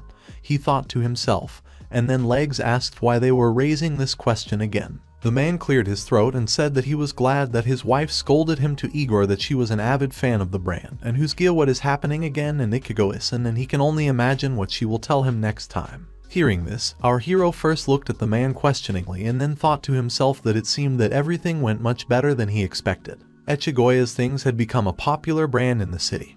He could easily imagine how disappointed the women were when they stopped their message. This disappointment soon reached the men as well. Our hero found it funny how men, the higher their status, the more evil they become for the women around them. And then the man, rubbing his face, said that it was very shameful. Our young man thought that it was not so bad. That's why there are many tyrants in history. There were women who treated them as equals. At this moment our guide was thinking that even though Tony looks so strong, at this moment, they pointed at Canis, saying that this backfired on him. Too, his daughter told him that they could. Here, please don't talk about it, Kane interrupted him, because the daughter says that Kane behaved proudly and powerfully, but he cannot protect even one goblin. And then it was clear that to the surprise of Ukraine and the weakness of his daughter. Then our hero apologized, and they heard this and asked why the young man was apologizing, to which our hero said that it wasn't really their mistake, but he still felt guilty for what happened to their daughter. Then Tony said that about the hero is a little different from how he imagined him. Tony continued to gnaw at the fact that he thought that our hero was ruthless. It was difficult for a good tactician to create such a critical move from such precision. The young man just laughed. I think that this may be partly true. He probably would have been lost in the darkness if he had stayed the same. Addressing those who were in front of him, the young man said that now everything would be clear to him. He would allow the defense to go to the city once with an escort. And Tony said that he understood everything and thanked our hero at that moment. As he looked ahead of him where the hero shook Tony's hand. Akira had been thinking for some time that the restoration should happen with the human side, so this was a great opportunity. Then he returned to the village where he was greeted by the goblins addressing the head of the village. The young man, looking at them, was just trying to understand what they wanted from him, saying that this was the best path of the village, which they did not allow him to take, and the goblins said that the bypass paths were the best solution. But it was not clear what happened. Goblins have an honest nature, so they don't know how to hide anything, and this manifests itself more clearly in children. Then our hero asked them if they were sure that there was nothing there, because they were putting themselves in danger. At that moment they thought very hard and apologized, saying that they thought that our hero would be angry because the poor creature collapsed right not far from the place where they were. He was all beaten up, so they allowed someone to heal him, but upon hearing this, our hero asked if anyone was hurt. Then some goblin called our guys and ran up. They saw a creature that was lying right in front of them. Then our hero realized that right before his eyes there was a real dragon, thinking about how it could be the size of a puppy. The goblins, looking at their heads, asked him to save this poor dragon, and upon hearing them, our hero said that he would work on this now, and in the next moment, sitting down in the dragon, the young man used great healing. Looking at the dragon, our hero did not understand why he was here in the goblin village. It looked like he was still a cub. The next moment the young man used his technique, and the unique earthquake skill that this child had was discovered by our hero. An earthquake poured into his special skill, and our hero tried to understand that the cub was already crawling like that. then robbed. Turning to our hero, they asked what he would do, and the young man used an advanced healing spell on this dragon, but he was still slowly recovering. Only 1 out of 10 of his usual the speed of regeneration, thought the young man, looking at the dragon in front of him. Then, wiping sweat from his forehead, he thought that he had finished and now it should have been better. At that moment his friend began to lean to the side, and seeing this, the goblins asked if everything was fine with the head, to which the young man said that he should come to his senses after some time. But the guys said that this was not what they were asking. They were asking what happened to the head. At that moment they all looked at him with tear-stained eyes. Looking at the goblins in front of him, he realized that he made them worry. But the next moment he said that nothing happened, that he was fine. Stroking the goblins on the head, he said that he was a little hungry, so he wouldn't refuse now a hearty lunch. The goblins talked about how they would tell all this to Masamune, and then our hero warned the guys that they would still need to take this cub with them. One of them said that he would carry this cub out. Using his enhancement skill, one of the baby goblins became stronger and lifted the dragon directly above his head. Seeing this, our hero thought that this was amazing considering the growth of the goblin, and said that they should have walked forward. The next moment the goblin spoke about that, for everyone to be careful and move forward. Akira, remaining in the place where the dragon fell, thought that someone who was not far from him should have come out, because our hero realized that this someone was right next to him. A man holding a sword appeared from the bushes. Then seeing him, the young man asked who it was and why he came here. The next moment he remembered this incident with Echigoya, and thought that he needed to be more careful with his actions. This time, then turning to the man, he said that if he was not going to answer himself, then he would have to use force. In the next moment, frightened, the man began to attack our hero. He used an ice clone and disappeared right in front of the knight. The knight did not expect such a blow at all, but without having time to think, our hero was able to turn it off, after which the knight lay right in front of him on the ground, and he used healing. In the next moment he shouted to the young man not to kill him, but our hero used the law jungle, asking who this guy was, what was right in front of him, and for what purpose he came here. The director said that he served his royal majesty and that he didn't know, having heard about his highness. Our hero asked if the knight meant Prince Albert, to which he answered positively, and then our hero asked if the knight was talking about this dragon he healed earlier. The knight also answered positively. The next moment our hero thought about the prince and why he was involved in this. Then he said that there was a black sky dragon, asking the knight that was right in front of him. The knight just shook his head and said that he knew nothing. Then our hero continued his question of why the prince was looking for a black dragon. The knight still answered that he knew nothing. No one can resist the law of the jungle. Once under its influence, they can only speak the honest truth. They will not say what they do not know. The young man understood this as that the prince has his own secrets that he does not tell his subjects. Therefore our hero said that the knight should leave as is, and forgot that he saw him and that he carried out the order of the prince, but could not find the dragon. But that he understood everything and left again from the place where our hero was. The next moment the young man was thinking about the prince and this dragon, thinking that he needed to be more careful with all this, after which he returned to the village again. Everyone gathered in the main square, and then, running up, our hero saw that they were holding a dragon, and the goblins turned to the head of the village and, speaking about the dragon, asked what happened to him, asking whether the dragon was also dangerous. The young man looked at them and said that he found this dragon in the forest and helped him, thinking that first everyone had to be convinced that they were safe. Then where the goblins asked our hero if the head of the village had really saved him. Then Akira said that this was so. Then all the goblins thought that everything was clear to the head of the village. He saved this dragon. It's like Kuro-chan and the elves. Then it was necessary to arrange a holiday for his speedy recovery, the goblins thought. Seeing the reaction of the goblins, our hero began to think that it was really possible to calm them down so easily and simply. The next moment he was already watching how the goblins were again organizing a holiday in the main square. Approaching the dragon, he said that he would look after him, so the guys who were guarding him before could go. Our hero wondered if they should have left this baby here, since the prince was looking for him. It means it was an unusual dragon. In the worst case, it might provoke something. Or then suddenly someone was talking about what happened. He was fine.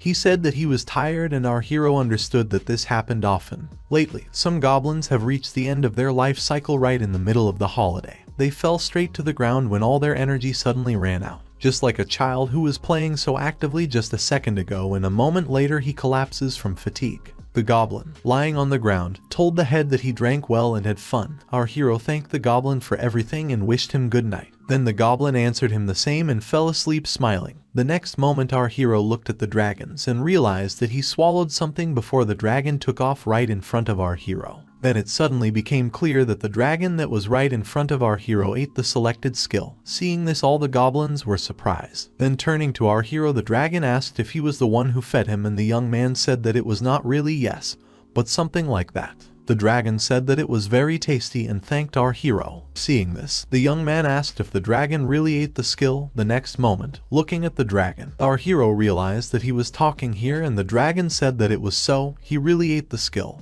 after which the young man asked why he did it. The dragon replied that he did it because he was hungry.